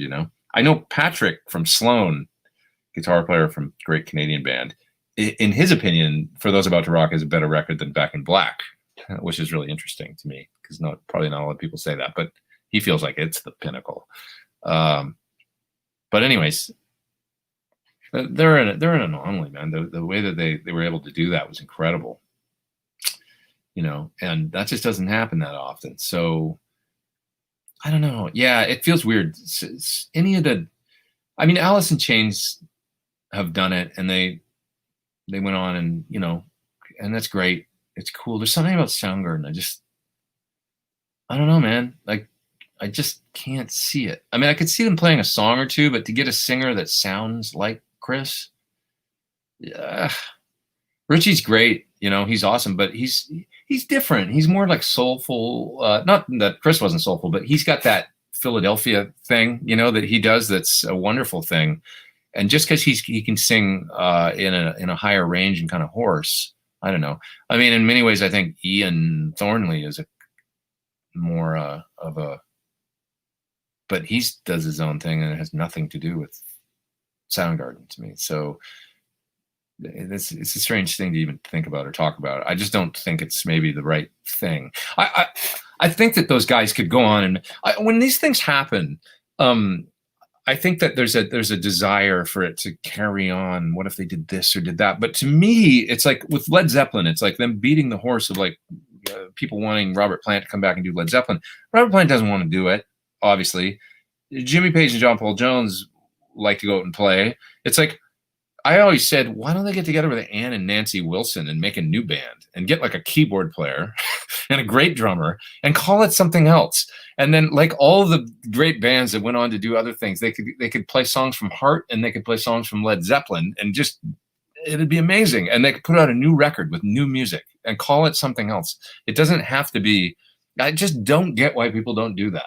Did you guys ever see? I've talked about this before, so I don't want to beat a dead horse, but the Paul McCartney show that he did at the Cavern Club around it was the late 90s, maybe 98 or something like that, with Ian Pace on drums and with Dave Gilmour on guitar playing rockabilly stuff. Why didn't those guys make a record and call it? They should have made a record and been a band, of that kind of music. They love that kind of music, the old rock and roll that they were influenced by, the 50s stuff. And they obviously had a shared love for it, and they did that great gig. I would have loved to hear them write a record and then just put out, or occasionally maybe even just a single or something, and call it, I don't know, the Wackos or something. Make a new band, So I wish there was more of that rather than, and so what I'm coming around to is with the Soundgarden guys, like they should, I mean, Kim, you went and toured with Wayne Kramer, right? And I think that's great. And they should go do other things. And then if they want to play together, the three of them, it doesn't have to be Soundgarden. I think it would be great if they got some other singer and maybe another band member, and then call it something else. Just be creative, like, because it doesn't have to be this like, oh, we need to relive the, I don't know, like more of a moving forward approach. And then you could still play songs from Soundgarden, and that would be cool. I don't know. I loved when Paul McCartney did Wings, because Wings was. I once heard Elvis Costello say that he was a collaborator with McCartney, but how he was amazed that he reinvented himself. If you listen to Band on the Run, or something, it doesn't sound like the Beatles, and it's so cool because he like went and reinvented himself in a new kind of group with different collaborators and did a thing. I like that. I don't know, just the idea that it can. All right, that's my rant for this week. I always do some rant, don't I? Get off on some crazy rant, but that's because you guys, you got great questions and points. And Sammy Hagar's new band, The Circle, is the best rock album I've heard in a decade, says Stealth Parrot. And I admire him, and for going on and doing his thing and having fun, and he obviously goes out and has fun in his life. He seems like a guy that has a pretty good time, generally speaking, and he wants to get work. He seems like a guy that works hard and plays hard. Kind of cool, like I met him once. I mean, I'm a huge Eddie fan, and those guys, there's a lot of water under the bridge and stuff like that. Hopefully, I don't know. I mean, I like them both. I've never really hung out with Sammy Hagar other than the one time in 2009 when we were on the same festival, and I had a great experience, meeting him and Mike and Chad and Joe Satriani in Austria at a festival. I'm sure I've told this story, but it was Mike's birthday, and it was just a fun gig. And Sammy, I was in their dressing room. It was a chicken foot gig, right? And I was in their dressing room, and Sammy said, "Man, Chris Cornell, you play with Chris Cornell? I've never met him, man. I'd love to meet Chris Cornell." And I was like, well, come on down to the dressing room. I'll introduce you to him. And he was like, okay, let's go. And it was me and Sammy Hagar traipsing off down the hallway, the backstage. And I took him to the dressing room and I said, you know, well, he's warming up. But I looked in his room and I could see he was sitting on the couch and he was playing. He was warming up. I go, dude, go on in and say hello. He'll love it. And he looked in there and Vicky was sitting on the couch or something, I think, you know, and he's like, no, man, he's playing guitar with his wife. I can't just go in there. And I was like, dude, he's going to love it. Like, trust me. I know the guy. Like, just go in there and say hi. And he goes, okay. And he busts in the door and he goes, hey, fuck Cornell, what's going on in here? That's exactly how he did it, which is like what you want Sammy Hagar to do, right? You know? And it was amazing. And Chris laughed, of course, you know? And afterwards, I remember him saying to me, I saw him after the gig, and he goes, hey, man, he goes, thanks for getting me to do that. You know, like, he goes, if he would have had a problem with me doing that, actually, I wouldn't want to have been his fucking friend anyway. That's exactly what he said. And there's those things you don't forget, which I don't know, these crazy experiences. That's my one time meeting him. And it was really, I you know, how can you not like that guy, right? So, you know. It was interesting. Anyways, Michael's up in the top chat and he said they did make an album, Run Devil Run. Wait a minute. They did? Really? That's who's on Run Devil Run? Oh God, I feel like such an idiot right now. Okay, I need to look it up. I didn't ever realize that because I heard some of the songs from the record and I was like, okay. Didn't realize that. I of course know the album title and stuff, but I didn't realize that that's who played on it. Not on my game like somebody like Beato. Run Devil Run, 7th album released by McCartney. Turn to the Cavern Club, say play the new album. Okay, but did those guys all play on it? I need to look at personnel, of course. Oh, yeah, they did. Okay, and some other folks as well. I see. Mick Green also played some electric guitar.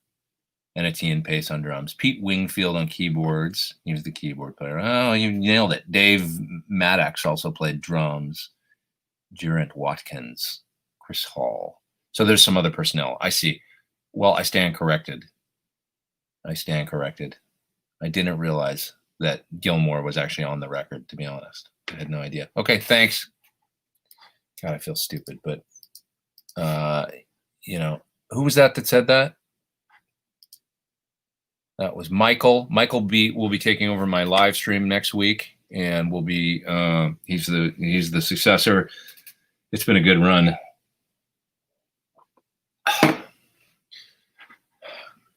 Sorry. I'd be into Led Zeppelin with Jason Bonham on drums, says George, just because he's Bonzo's blood. I know, but and Jason's great, and the show they did in 2008, can you believe it was 12 years ago already? Was cool, but I just feel like anyone else would be disrespectful, says George. I sort of agree. I don't know. I mean, yeah, of course I'd listen. I'd love to see, but I just don't understand. It's like there's no reason for, you know, he was in the Yardbirds, right? He's been in other bands, Paige. It's like, why not just form another new band with another great, I don't know. He did The Firm. Okay, he tried in the 80s, right? Doing The Firm, which was, you know, I don't know. Like, I would have thought the Paul Rogers, like, Jimmy Page collaboration, I guess it's just the point they were at in their lives and stuff. And then, of course, he did Page and Plant in the 90s again and stuff. But I just think, like, a different, you know, just, I don't know. It doesn't have to be Led Zeppelin again, you know? I don't know. Jason's doing a great job for BCC, says Stephen. Well, he also plays in The Circle. So he's in that band too, right? That's also incestuous. Steve says, I think Jason's better than his dad. Ooh. His dad, man. He's one of the greatest. I don't know. Jason lives here in Boca, says Medellini 8. Does he? Interesting. I've never met him before. Never met him. But, okay. Way to go, Michael, says Stealth Parrot. Michael. I stand corrected. But this is why I come here. I come here to learn. You know? I do. ELO is the Baby Beatles. I love ELO. Great band. Great band. Great band. All right. More guitar stuff. What else have we got about guitars? Less about my musical knowledge, which is obviously lacking. Let's see. I don't see anything. I'm looking through the chat here. What else did I do this week that I can talk about? That's about it, really. It was the Orange Terror Stamp video and the Luna videos. Anybody else got any questions about Luna or anything like that? We could talk a little bit about that. Oh, Arvin says he wants to start recording some stuff. It's just that music is being consumed in a very specific way nowadays. Yeah, well, it's actually being consumed in a lot of different ways these days. I mean, that's the thing, more than it used to be, right? It used to be you bought the LP or the cassette, then the CD, you know, and you listen to the radio, and that's all there was. And then, of course, MTV came along, and then things got interesting. And now it's just a million different ways to consume music. Because, by the way, I mean, that's all I consider YouTube to be, is a music delivery for me, for my purposes. You know, like I always say, I just write little songs, and then I put them out on the internet, and it's dressed up as a pedal demo. Okay. Modern Vintage says, I asked a related question about mic pre's with UA Luna. Can you ask it again? Just because I've gone so far down in the chat, and I'll look right now. See, go ahead and just type your question there again about mic pre's with Luna. What's my favorite new pedal, says Roy. What's in here that's struck my fancy lately? That Boss Mod pedal is pretty damn cool. I've been pretty impressed with all the Boss 200 series, to be honest. They're a nice combo of like programmability and versatility. What else for pedals? I've been using my Echoplex a lot, man, for delay, to be honest. I've been getting more into it lately, like using it more. I've had it on my pedal board forever, but it's great with the tap and everything. I've been using it in demos occasionally. Like I just used it on the Orange demo. I had it on I think 2 or 3 of the solo parts, and I'll just put it on 70s style, you know, kind of like for an 8th note or a slapback or something like that, and just have it on, and it's really fun. It's a great pedal. Okay, looking about. I want to look back and see if that question about Luna popped up, but not yet. I don't see it. Josh says, I'm having issues transferring IRs on my PT50 using a Mac. Won't transfer and can't remove stock IRs. Are you pulling them out of the folder on the Mac? So, you know, it should show up like flash memory on your desktop when you plug your PT15 in, just like a hard drive, right? You have to pull out the old cabs. Don't screw up the folder structure. Go into, you know, the bank 1 folder, and then it'll say cab 1, 2, 3, 4 inside the subfolder. Pull those cabs out and pull the new ones in. But they have to be the right format. They got to be mono 48K. And if you have a problem, there's some stuff online. There's a converter that you can get that Sir has made available that allows you to convert IRs to the right format. So but if you say you can't even get them to transfer, I think it's more something to do with the way that you're, you know, maybe the folder hierarchies and stuff. They got to be put in the right place, and you can't change the way things are spelled and stuff. It'll only recognize it. So see if you can give me some more info, and I'll help. But just hit up CS at sir.com, honestly, for anything Sir related, CS at sir.com, you know, customer service, CS at sir.com, and they will help you. They'll get back to you, and they know they get these questions all the time, so they can hook you up. You know, you could probably, I don't want to say that they would definitely do this, but you could probably send them the IRs in the order that you wanted them to put them in a folder, and they would probably make you a folder and send it back to you. I would think, you know, converted and stuff like that. If you're having that much, you know, a lot of problems with it, they'll help you. Did you learn guitar more by lessons or learning songs? I would say equally. I mean, you learn a lot. That's Doug Doppler. You learn a lot by learning songs more than just about, you know, it's like, oh, that's how he does it. If you get it under your fingers, really, or somebody shows it to you, or you get that when you finally figure it out, you know. Does the orange stamp need to be, the terror stamp need to be connected to a cab to use the headphone out, says Eric? No, you can just hook it up, hook up the headphones. What do I think of modifying an amp that does not have an effects loop? It depends on the amp. That's James. If it's something like a Plexi or a you know, JCM 800, it's okay. It's more gain in the front end. If it's something like a Plexi, I wouldn't do it. Or an AC30, I wouldn't do it. It doesn't. The better way to do it, which is use something like the power station from Variac, and use it as a load and a reamp, and then put the effects in its loop. It's going to be the same price as an amp mod, maybe a little more for something like an effects loop, but you also get the added benefit then of being able to turn the amp down or use it at any volume that you want, and you don't have to modify that amp. It'll preserve the value of the amp. Christopher says, any idea when part 2 of the Bob Clearmountain interview is coming? I have to edit it still, but I'll get on that. I'll start on that this week. I'm putting out a single in conjunction with that, so that's something else to consider. I got to ramp up a little bit and get that dialed in. So it'll be a month at least, something like that. But I'd like to get it out, I would say, within a month. So, okay.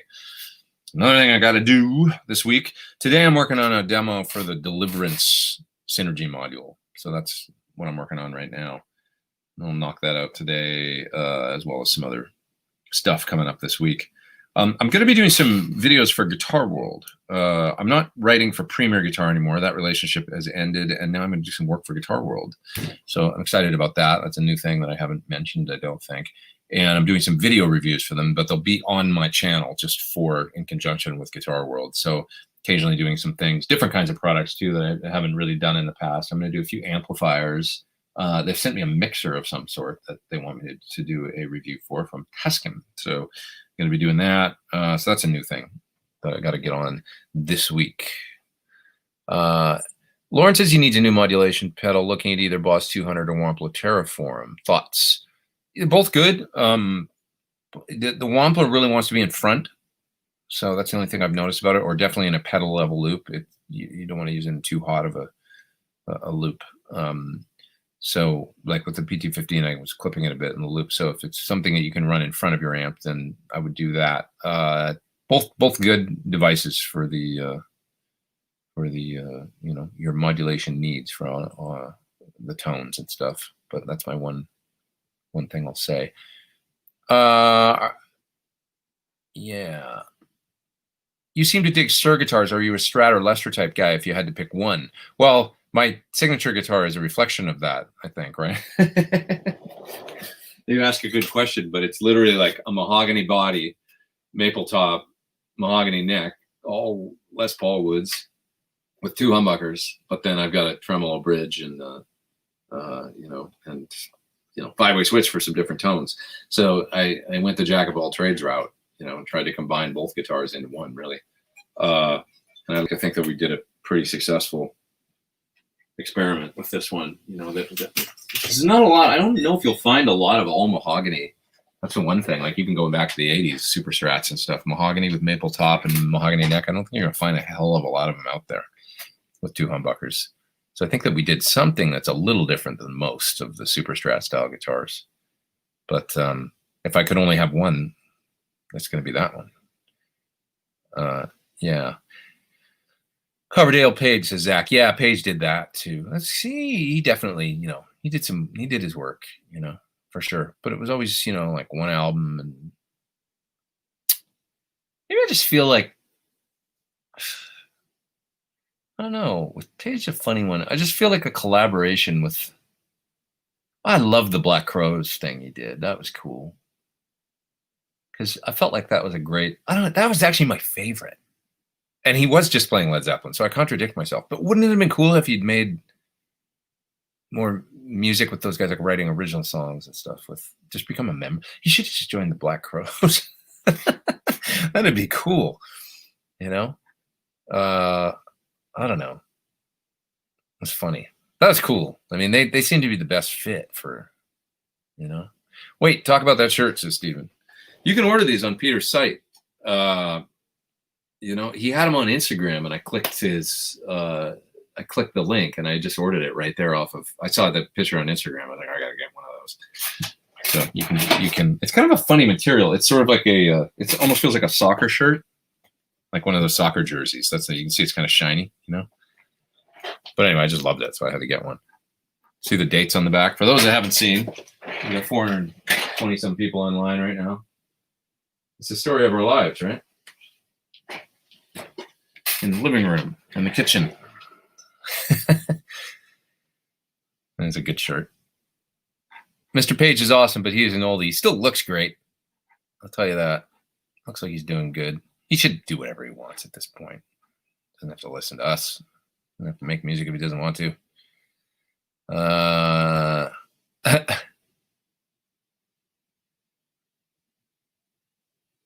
What else have we got going here? Tour of the Black Crows, them Crooked Vultures. Page did something with Black Crows. Yeah, Jimmy Page and the Black Crows. You can find great videos and stuff on YouTube. And they did a whole, it's a record, right? I mean, they put it out.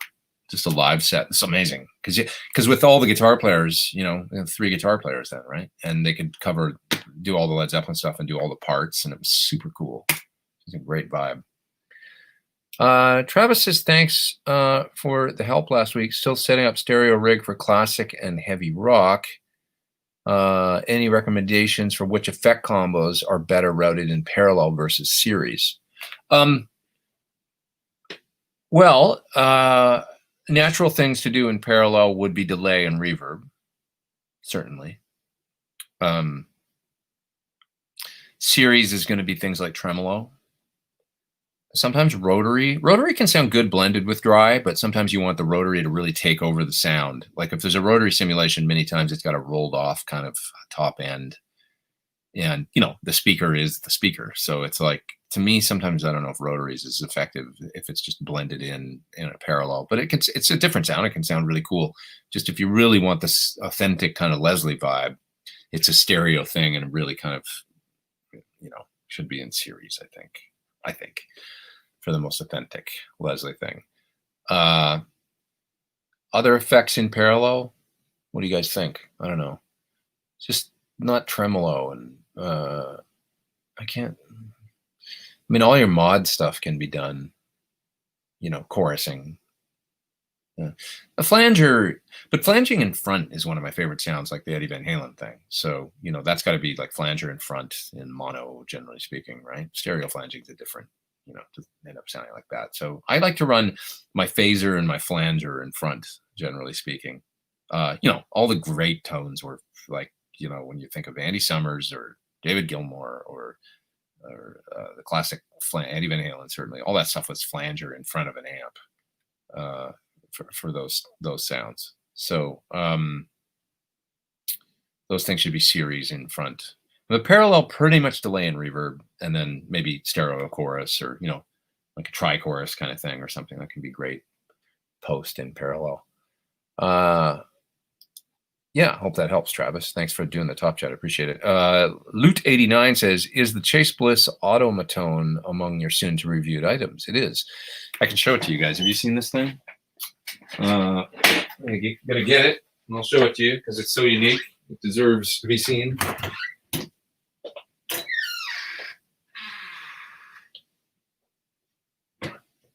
Look at this thing.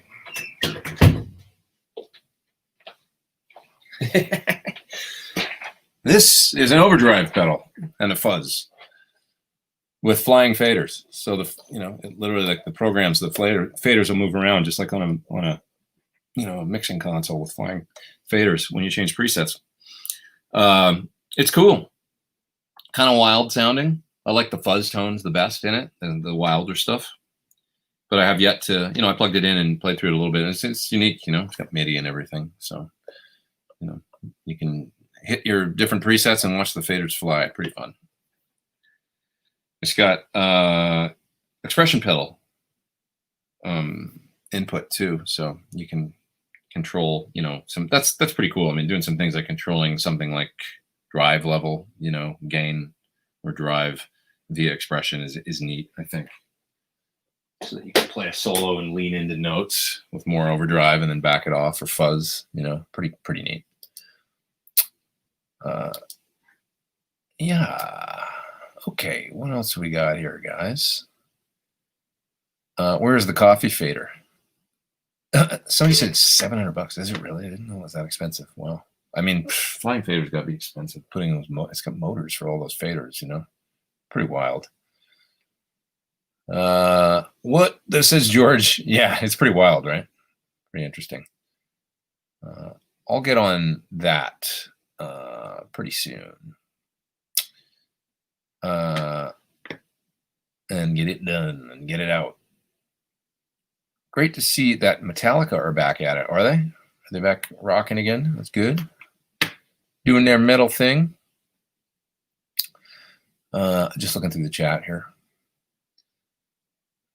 Richard says he's going to smack a pair of Thornbuckers into nags. That's cool. Let us know how that works out. Any advice for good in-ear monitoring? Some tips and tricks to set it. My number one thing with in-ears is make sure you experiment with it before you use it live, because it's a hell of an adjustment. Play in stereo if you can, because it's more enjoyable. EQ your in-ears.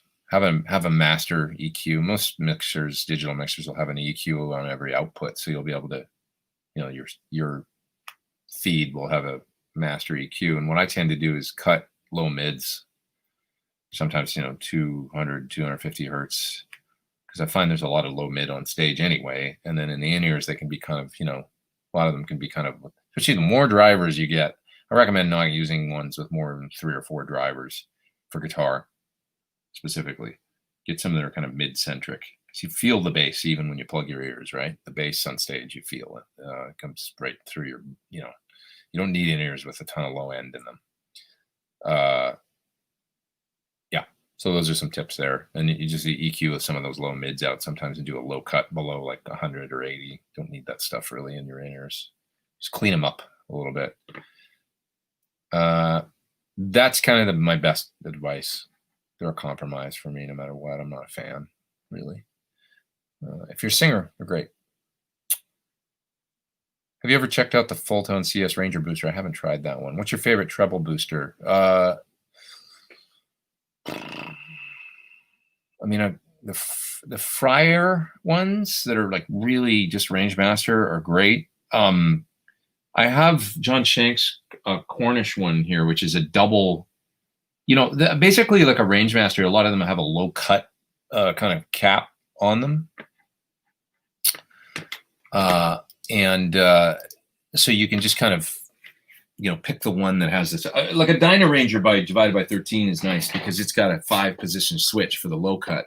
Another pedal that had that you could try and find used is the 65 amps one, which I always really liked. 65 amps treble booster, and it had a 5-position click switch, and you could control the amount of low cut. The Cornish one has a lot of lows in it, like not too much. It sounds great, but it's pretty rock, like it's fatter sounding than a Rangemaster, so it's not exactly vintage. Who else makes a nice one? I guess that I've never tried it, but that Naga Viper one is one to look at. Is that Catlin Bread, however you say it. There's oh God, I can't think of any others right now. Another one I have that I really like here is, let me see if, did I put it away? I've got a pedal I'd like to show you if I could, just like I showed you this last one. Just one second.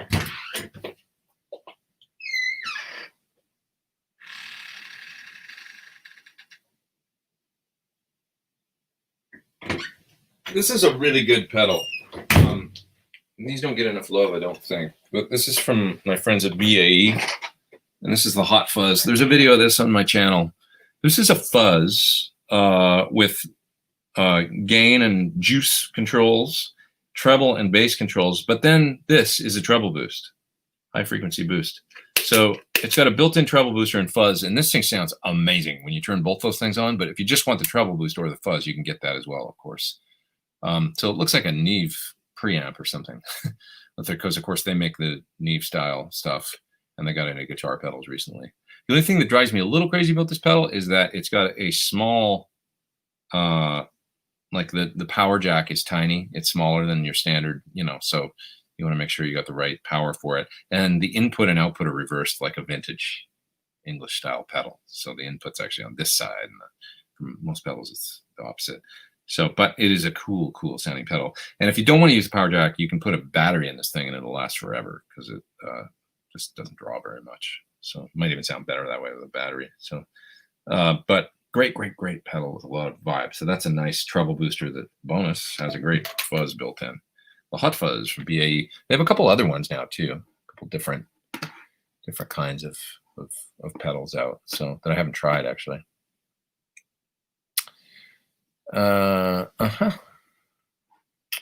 Okay. Hot fuzz is great, not for everything, says JD Analog, but when you got it set right, the treble boost is amazing. It really is amazing. With the fuzz, it sounds so cool. Any experience with Petty John pedals? Yes, I've done quite a few videos for them. That's Vincent. I did videos for their overdrive and their kind of clean boost pedal, as well as I've done at least 3 for different ones. I can't remember all of them right now. Blood Reina says you did a great review of the Revival Drive from Origin. I have a Boss Katana and I want that pedal in that tone. Do you think it would work? I mean, it'll sound great.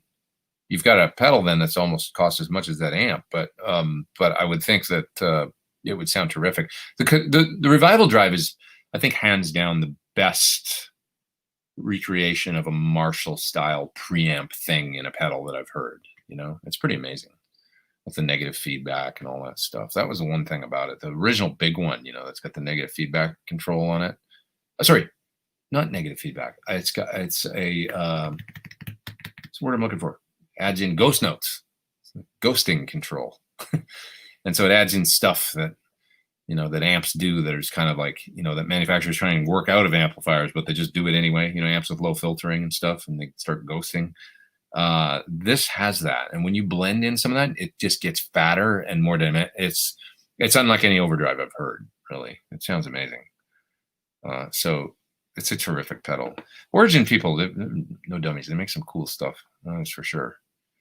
Have I tried the Boss Next Tone? No, I've heard one. My friend of mine has one. Holly Henderson has one, and I've heard hers. They're cool. They're good little amps, the Katanas and the Next Tones. Good little practice amps.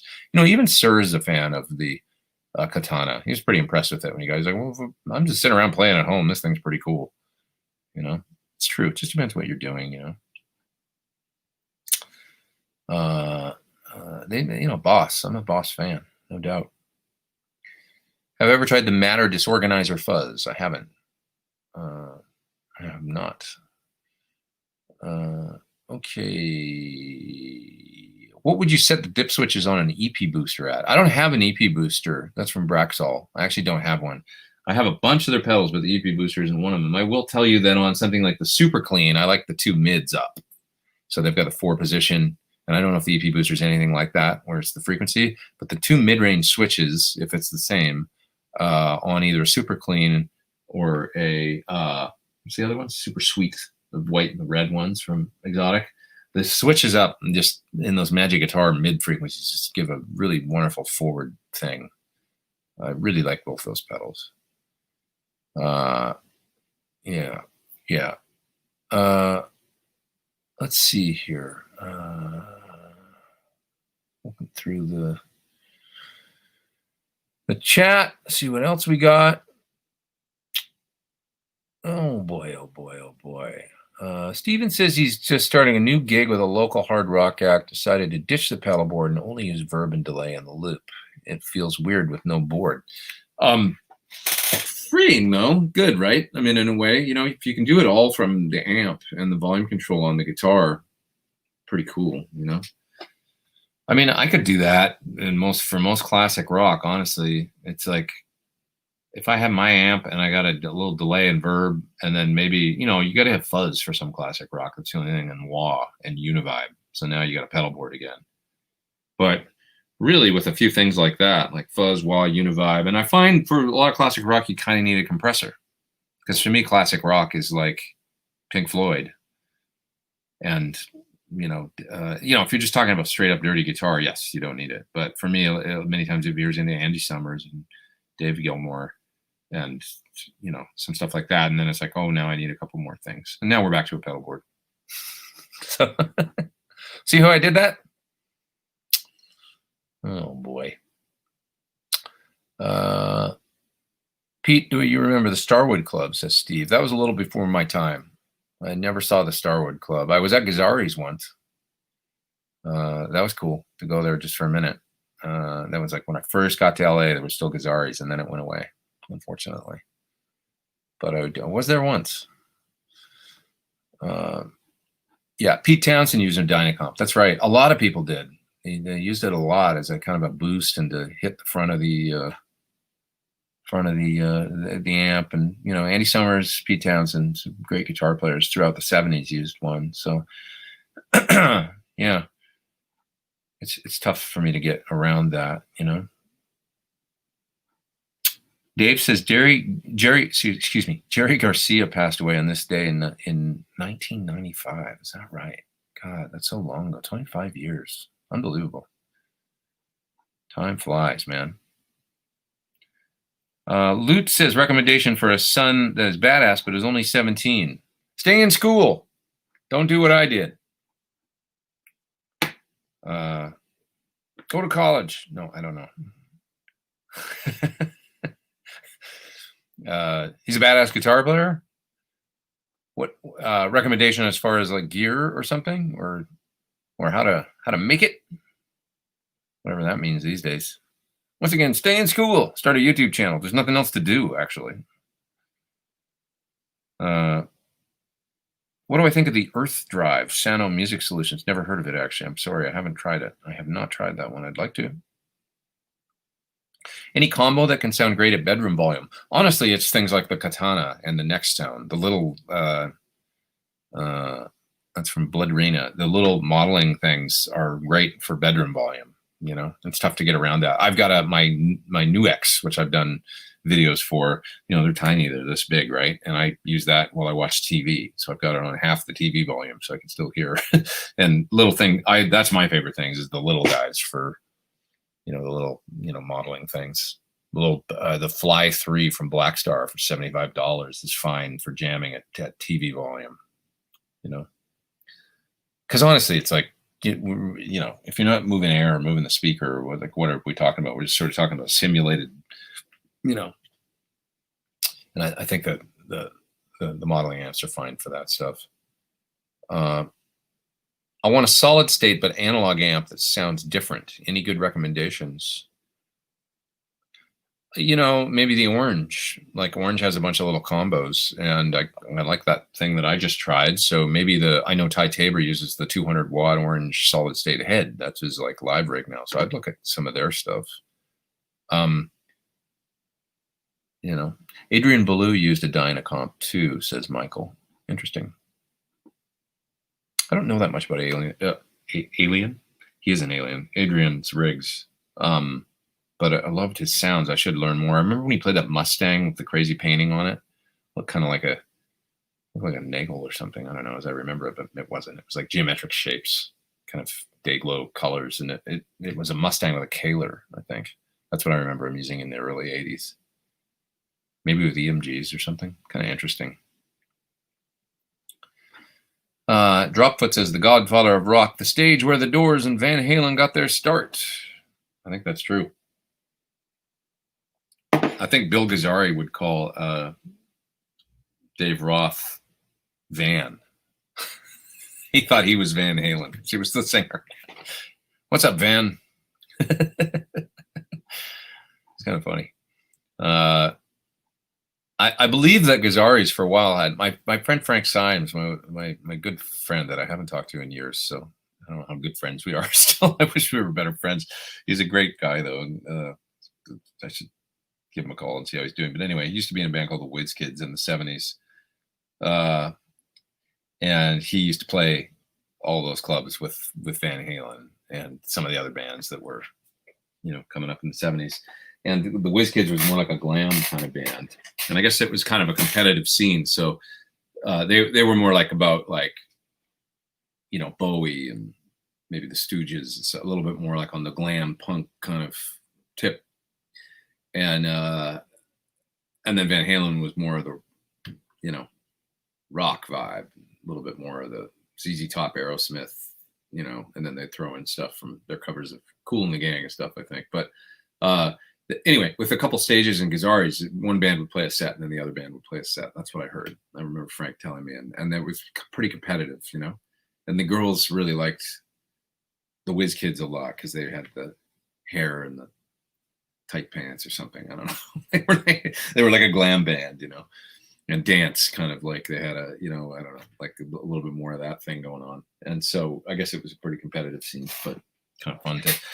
Frank's got stories about, you know, Eddie and Alex showing up with Adidas bags with like Schlitz malt liquor and drinking in the alley and stuff before the gig and hanging out and stuff. And Frank even borrowed Ed's amp one night, I think, when he had an amp blow up, and Ed lent him. I don't know. He had a couple amps that I think he had a Bandmaster and the Marshall, and I'm not sure which one Frank borrowed, but Ed lent him an amp, I think, when they were, you know, camaraderie between bands and all that. It's good stories.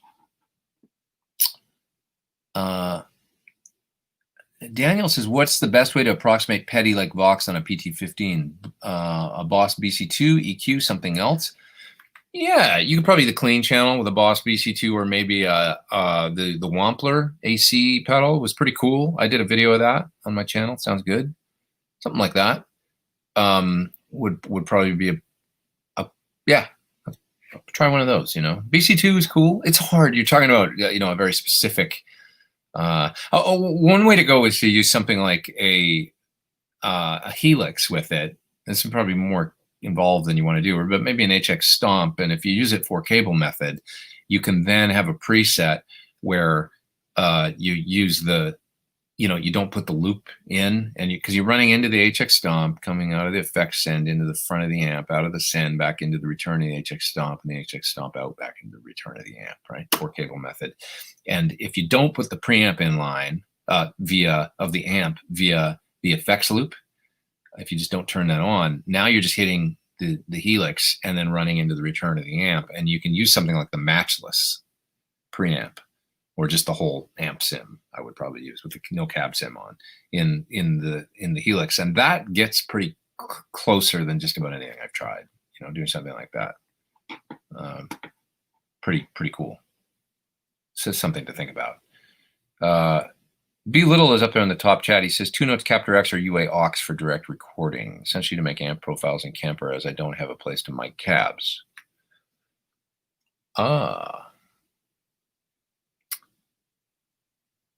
Okay. Well, something to consider is you can do, I'm sorry, I just took a moment to think. Something to consider is you can do direct amp profiles with a Kemper, and I quite like those. So in other words, you can make profiles of the heads without, if you have a load box, you don't need to incorporate a speaker IR into the equation. What you can do is make a profile of the amplifier itself and then simply load in Kemper format other IRs and add them to that profile. That's probably what I would consider doing. Now, you still need the load box. So yeah, something like a Captor is going to work. I don't know. The only thing I always recommend with a Captor is just be careful about the wattage of the amp. I'm not sure what the maximum wattage they'll handle is. The aux will definitely take 100 watts raging, you know. But you should be all right. I mean, if you're just making a profile, you're not stressing the amp for that long, are you? You're not playing through it for hours on end. Although profiles are pretty taxing on the amp. You listen to that sound they make when they're it's like a crazy, and all the pink noise and stuff that they do. It's like, whoa, that thing is driving the amp hard in the speakers. So you just be careful. But yeah, you know, I would probably, if I was you, for your purpose, I would probably be considering getting a load box to load down the amp and then make direct amp profiles and then add IRs and make presets like that. Then you could have your, you know, your loaded down JCM 800 or whatever, and then add a Celestion IR or York IR or whatever, rather than baking an IR from something like an aux into the profile, you know? So just something to think. Purely for your purpose, I think, to be honest, the aux, I mean, if you're using the aux as a load box for direct recording and stuff, it's a great device that's got a lot more sophistication than something like the Captor with its software and everything. And it's a lot more expensive accordingly, right? But you might just want to use the aux with your heads to record rather than make a Kemper profile. If you purely want to make a Kemper profiles and then not use your amps, I would probably get the less expensive load box and make direct amp profiles, put them in the Kemper, and then do everything you want to do in the Kemper via, you know, like it's got reverb, delay, and all that stuff in it. So it just depends on what you want to do. Yeah. Captors handle 100 watts, says Steve. I just know that they're not quite, that they don't, I know, but just, I don't like talking about this stuff, to be honest. You should talk to the manufacturers and ask them specifically, like, am I really going to be, just make sure. Load boxes are scary things, okay? That's all I'm getting at here. Load boxes are like, you're taking an amplifier that if it's that 50-watt Marshall back there with, and my amp actually doesn't have an original transformer and it's been replaced. That was the one thing on that amp. But just know that it's like, you want to know that you've got something that is really overrated if you're going to crank it on 10 or whatever. And because you don't want to toast output transformer or even tubes or even a trip to the repair shop and all that kind of stuff. It's just like, just make sure, that's all I'm saying, that the load in the Torpedo Live, and I'm really sorry if I'm wrong about this, but I believe it's more like I think there's more resistors in there than in a Captor. That's all I'm saying. It's rated at 150, I think. But you just want to just be really, really, really, really sure with this stuff. I'm looking out for the health of your amp. And believe me, when I've tested prototype load boxes and stuff, and I accidentally had 100 watts plugged into one that wasn't rated for 100 watts, and it caught on fire. My amp didn't blow up, actually, but the load box had smoke coming out of it.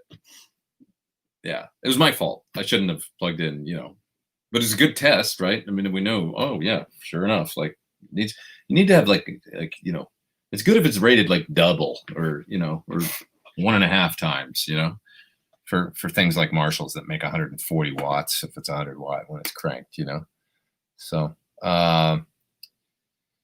yes, he's been a solid guitar player since he was 9. Badass but humble, says Loot89.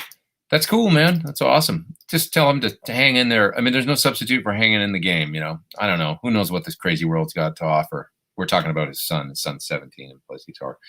I mean, man, I was like broke and I didn't have anything going on until I was 26 or 27. And then finally good things started happening. And I worked from the time I was 18, left home, went to MI, then worked my butt off at various things, for the next 7-8 years. And I was pretty disillusioned actually by getting towards the end of that. And it felt like, what's ever going to happen with this? And then finally I got a big break, which was I got a record deal I worked hard, man. I wrote 50 tunes and demoed them and, played live, did record company showcases, did all this stuff, worked hard, and didn't know how to do anything else and was starting to get a little like frustrated. And then finally something happened, which was the band got signed, and all of a sudden I had money in the bank and it was cool, but it doesn't always happen to everyone. It's a risky game. You gamble with your life, I guess, I don't know. I feel really bad, by the way, just not a downer note, but like for kids right now with everything that's going on, like I've done lots of stuff. I got to tour and did all this stuff and I feel bad for it because I know people that like, were on the cusp of, having a, big tour book this year and like, their first headline tour and everything's, wow, bigger venues and everything's going good. And then nothing all of a sudden, or people that had auditions lined up for gigs, tours that, their first gigs and they're like, yeah, finally I got an audition for a good thing. I hope I get this gig for a artist bigger artist that's doing well and stuff. All that taken off the table. I was supposed to do a tour. Maybe I was working on negotiating a, salary to see if we could come to some sort of terms, but big artist from China that had a big tour outside of China. This artist, literally when they go to like London, they'll play like the O2. Great big arenas. So they're that big out in the Chinese community outside of China. And I was in talks to do at least a short run. It was like a 2 or 3 week run of all like London, Toronto, Paris, New York, a bunch of cities. That went away, and I don't even remember that because I don't feel like, I remember it, but I don't feel like, I feel lucky that I've gotten to do a bunch of stuff. The folks that I feel really for are the ones that are, the kids are, it's just like kids in school right now. I mean, this is like the scariest part is like not, I'm not, I don't want to get all political and all that stuff, but I'm on the tip that, forget sending kids to school if it's not safe, because that's just a nightmare, make people sick and stuff. But I'm also on the, the reality of that is, of course, you've got this generation that I'm really worried about, where it's like, what are they going to do if they can't go to school, and if they can't, so, you know, sets everybody back, you know, and they're so that's sad, you know. So anyway, I feel for your boy at 17. He's dealing with that, with going to high school right now, and you know, it's a scary time, but we'll get through it, and then it'll all be better and come out the other end some way or another. But anyway, more power to him. You just got to hang in there. Like I say, I worked 7-8 years before anything happened, and I was kind of ready mentally, to be honest, to sort of pack it in a little bit. Like, I was like, I'm getting exhausted with this, you know, with just the whole thing, you know. Not that I wanted to stop playing music, but I had dreams of like buying myself a little home studio. Like, I really wanted, you know, a little Tascam 8-track cassette. And then I was just like, I'll get a gig in a music shop. And I kind of wanted to move to Vancouver and, you know, just be by the sea, and like, I'll write my songs, and I'll work and just do the best I can and be in that. 'Cause I really liked it out there. It felt good. I liked that city. And I thought that just seemed like where I wanted to. And I was actually setting it up. I was going to move there, and like, just was on the way pretty much, like within a relatively short period of time. And then boom, I got a record deal. Like, literally got a call, like, hey, I think we got a deal. And I was like, oh, shit, you gotta be kidding me. Like, I had this whole other plan, and was kind of getting ready to get out of the game a little bit. And who knows what would happen. I probably would end up in Nickelback. Because I was going to move to Vancouver, and it was like all that, just right before all that scene hit, you know. Maybe I would have ended up in being the guitar player in Default. No, I don't know. Loot89 up there in the top chat enough. He says, fortunate enough to let my son go. He has opportunities too. That's good, man. That's good. Problem is the rest. What do you mean though by the rest? What can I help with? I wish I had more good advice for your son. I do. Anyways, yeah. Mike says, yeah, it sucks for kids missing out. It's not all that bad, but you don't learn as much. I can't imagine. I mean, you know, parents aren't teachers. That's not the thing. And then, of course, they got their jobs to do and stuff. So this is a difficult time for everybody. It's tough, man. Yeah, my Uncle John had to eat cold baked beans at one point before he made it with the band Yes. That's cool. Yeah, I mean, I was telling a story the other day about, I think on the Luna live stream, I remember rolling quarters and nickels and dimes for rent money one month. I also remember a week I lived on $13 for the week. I bought tuna fish and peanut butter and bread, and probably drank water from the tap that week, you know, and just what I remember. And I remember doing all right. Like, I was like, I just pulled that off, but I ate peanut butter sandwiches every day and tuna sandwiches for like a week, you know. Sucked. These are the things you do when you're kids, though, and you want to like live in LA, which is really expensive. And, you know, meanwhile, I'm living in an apartment that was with 3 people, you know, in a 2-bedroom apartment, but like, you know, sharing a room with somebody. But it was at the time, this is a long time ago, it was a lot. It was like $1,200 a month or something like that, $1,150 or something a month, and paying my third of that. It was tough as a kid, you know. And now it's even worse. It's more expensive. Anyways, do you really know sonic difference in maple necks and rosewood or ebony? I ask because I hear more sonic differences in pickup selections than I do type of necks. You know, I think I do. That's Arthur. I think I do. I think maple just and ebony. Ebony kind of has a bright, snappy thing, and maple is definitely got a snappier kind of thing than rosewood, which to me adds some warmth to the tone, warmth and maybe mids or something. But I'd have to have 2 guitars and switch the neck out and really listen. Overall, kind of a rosewood fan, I think, but I like having a couple guitars with maple. I mean, I've got a Sir Classic that I just love. It's my blue one that I keep at home mostly now, that I actually switched from being a maple neck with a rosewood board to now it's got a maple with that beautiful butcher block finish they're doing now, and a maple fingerboard. That guitar sounds great. And it's nice to have a Strat that's 21 fret maple board. I love the idea of having a 50s Strat someday. I'd love to have one with the not real U or D neck or anything. I like those V necks, you know, if it's a little thinner and it's set up really good, you know, played in and stuff. I'd love to have one of those. Hey Pete, the that vid with the guys playing a plexi with the volume maxed out was insane, says Gary. That video got a lot of views, man. It's like, and there's a lot of funny comments of people like, why the hell would you want to do this? It sounds like shit and stuff like that. I know it was really just for fun, and there wasn't a lot of thought put into it. I had 40 minutes to make it or so, and I grabbed the amp from Marshall at GitCon there, and a lot of other people say no Les Pauls, and it's like because it's at the Framus factory. That's where that was done. So there's only, there's a lot of the Framus Warwick stuff there. And I think I had my signature guitar there, but most of the people were just there playing the guitars that were there. Anyways, but we stuck I think a 906, one of those EV mics on the cab, just threw it up, and I used the guys from that pedal show had a Zoom recorder, and I just plugged it in and made sure it wasn't clipping and put it on the cab, and that's the sound, which isn't an optimum way to get a guitar sound by any stretch. So it wasn't really supposed to sound good. It was supposed to just be an insane, like getting in a race car and just flooring it, going 200 miles an hour for a minute, and everybody getting to do that for a second without the, because there's the fear there of going deaf, but you're not going to go deaf if you do that for 15 seconds. I don't know. Most of those guitar players seem inexperienced cranking a plexi. Yeah, Phil X didn't, though. Come on, he rocked it. Or who else? Actually, that pedal show guys both sounded great. They played cool stuff. They had some of the best tones, I think. What made you change from a timeline to the DD500?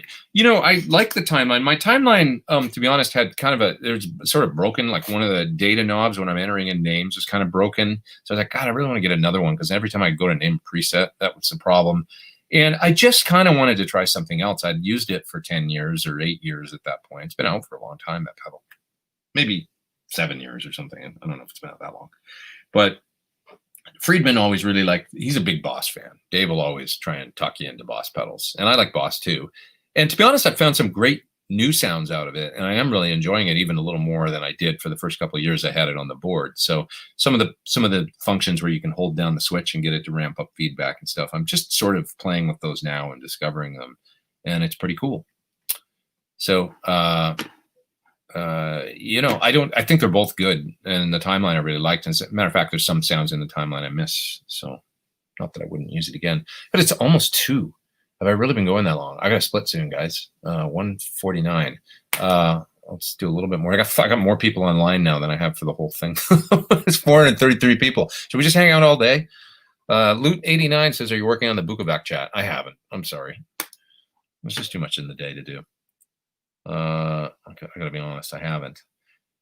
Segborn is crazy, but so cool, says Robert. That's Johan, right? Is his name, I think. Is that his name? Johan, yeah. And he does these great Marshall videos where, he gets really analytical about things like speakers and different eras of Marshalls. And his channel is really fun. He's obviously just totally into the cranking old British amps thing, and it's pretty cool. So, was Boss the first pedal maker, says Stealth Parrot? No, not by a long shot, I don't think. I mean, I would say the first pedal maker. God, who was the first pedal maker? I mean, the Rangemaster was certainly one of the first things out there, but it wasn't a pedal, really. This was pre-pedal. They built it into a box, not thinking maybe people would want to turn it off, right? It was more to sit on top of the amp, I think. The Rangemaster is fascinating because, to me, it was a Band-Aid that ended up creating the unique guitar sounds and partial, the careers of, folks like Roy Gallagher and Brian May. They wouldn't have had those tones if it weren't for that thing, which was a Band-Aid on top of an amp that sounded way too dark and woolly, a Vox, with no top boost. So it's pretty interesting. But I think folks would probably attribute the first, I don't know what the first pedals were, but we got to go with probably, Dallas Arbiter Fuzz Face and the obviously Vox Waz and what is it, the Clyde and McCoy, the Waz of the day. Can anybody think of any other pedals? I mean, there were some fuzzes that came out. What's the fuzz on Satisfaction by the Stones? That's pretty early. There's some other, right around that era, though. It's like, we're talking, mid 60s. That's when they started to pop up, little toys for guitar players. Killer Show says, Peter Evans, thanks, man, for the coffee fund up there in the top chat. Dude, I can't thank you enough. If you guys are so kind. Thank you for supporting the channel. I really appreciate it. There's a link down in the video description below to go to for Sweetwater if anybody wants strings or anything like that. Hitting that always helps the channel. It's I'm an affiliate with them now, and it's a helpful thing. Not saying you got to do that, you don't, but hey, it helps. Every little bit helps. I appreciate you being here. I do. Thoughts on electrics with built-in piezo? I think that's how you say that, right? Pickups. My favorites have been for a long time the LR Baggs stuff. LR Baggs has made great pickups since the 70s, I think, and they are the most natural to me. So their systems where they've got a piezo style in the bridge and then a mic or sensor style, thing in the guitar that you can kind of blend a little bit in. Those are some of my favorites. That's what I've got in my Martin. Terrific sound, Takamine makes great system. My Takamine guitar plugged in is one of my favorites too. Sometimes I've blended it with an IR via a Helix. I've done that recently on some things I've done. I'll blend in an acoustic IR, and it can be really cool. It's kind of doing the same thing where you're blending in that natural sound with the snappy kind of direct piezo sound. But the piezo thing is interesting because many times if you try and use these newfangled mic sounding, like let's say Fishman or these different types of things live, a lot of sound guys aren't used to it because they are used to, for so many years now, using the under saddle pickups, standard Fishman ones or pickups that you would find, in acoustic guitars. And that's the sound they associate with a acoustic guitar live, that direct kind of snappy, and it is very in your face. And in a PA and in a venue that's got ambience and stuff, it can help the guitar to poke through. A warmer sound, a more natural sound, maybe less defined sound can sometimes freak them out a little bit. They're like, well, I like that other thing, So I've found that when I'm blending in, like say a guitar that has a microphone or a guitar that has built-in, I've got a Gibson J180 that has built-in Fishman Aura system on it, and you can blend it in. And the more natural kind of mic'd up sound, the engineers, they always kind of go back to that other thing. They like the, so there's that to consider. So the same thing about using an analog speaker simulator live, something like a what's the Palmer. Thank you. PDI-09 or something, which to me isn't a great sound. It's kind of mid-rangey and needs to be EQ'd a little bit. Like I was saying earlier, like Tom Abraham used those. Some of the best sounds I've heard live, Alice in Chains, he just EQs it. And he knows how to do it. Anyways, that directness in the PA, that like makes the sound like it's glued to the speaker's sound can really be cool. The Stones used a fuzz face, says Arthur. Is that the sound on Satisfaction though? I don't know if it's a fuzz face on Satisfaction. I thought it was something else. Loot says happy Sunday. Thank you, man. I appreciate it. Up there in the top chat, all you guys, too kind. Too kind. Let's look it up. Satisfaction guitar tone fuzz. Let's see if anybody has any info. Electro Harmonics makes one to kind of copy that sound. Let's see. There's some. Okay, the gear page always there's a Quora. There's a thing about it. Maestro fuzz tone. Epiphone Casino, this fella says, into a Maestro fuzz tone. But there weren't many such pedals to choose from back then. That is true. So there you go. Not that this guy definitely knows, but I think I'd heard something like that it wasn't a fuzz face. So Stones and pedals is interesting. I liked on Shattered. There's like a fuzz, or sorry, a phaser. What's the phaser on Shattered? Like, because occasionally they would plug in a pedal and just use it for a whole part. There's chorus too. I think they used an MXR chorus pedal on some stuff in the 70s. So that's kind of interesting. But Shattered Stones. I wonder what the phaser is. Let's see. I want to see what it is. I've always been interested. That didn't come up with a very good. I need to. Sorry, folks. Sounds Shattered guitar phaser. Interesting sounding phaser on that. Beast of Burden also, that's right. Also got that sound. MXR Phase 90 block letter. No. Really?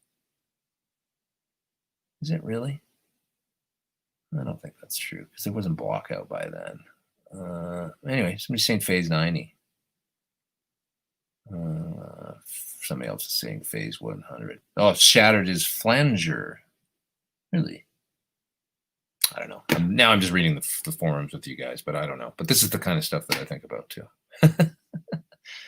Anyways, could have sworn it was a small stone, says Ben. Sounds kind of small stony. Bob is saying it's a flanger. I don't know. Let's do our research this week and see if we can figure out what it was. But I like how they would find like one pedal and just use it for a record.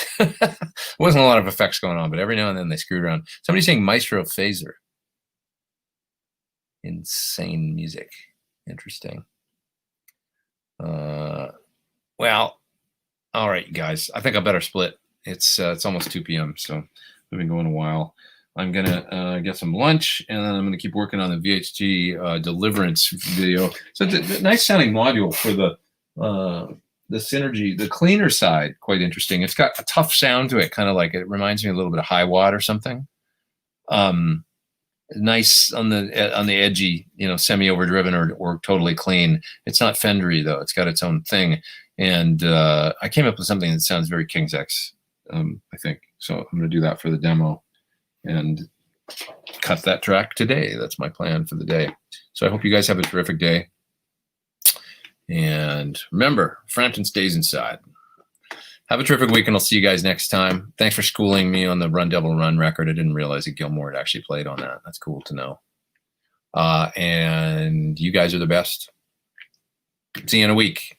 Over and out. Thanks again.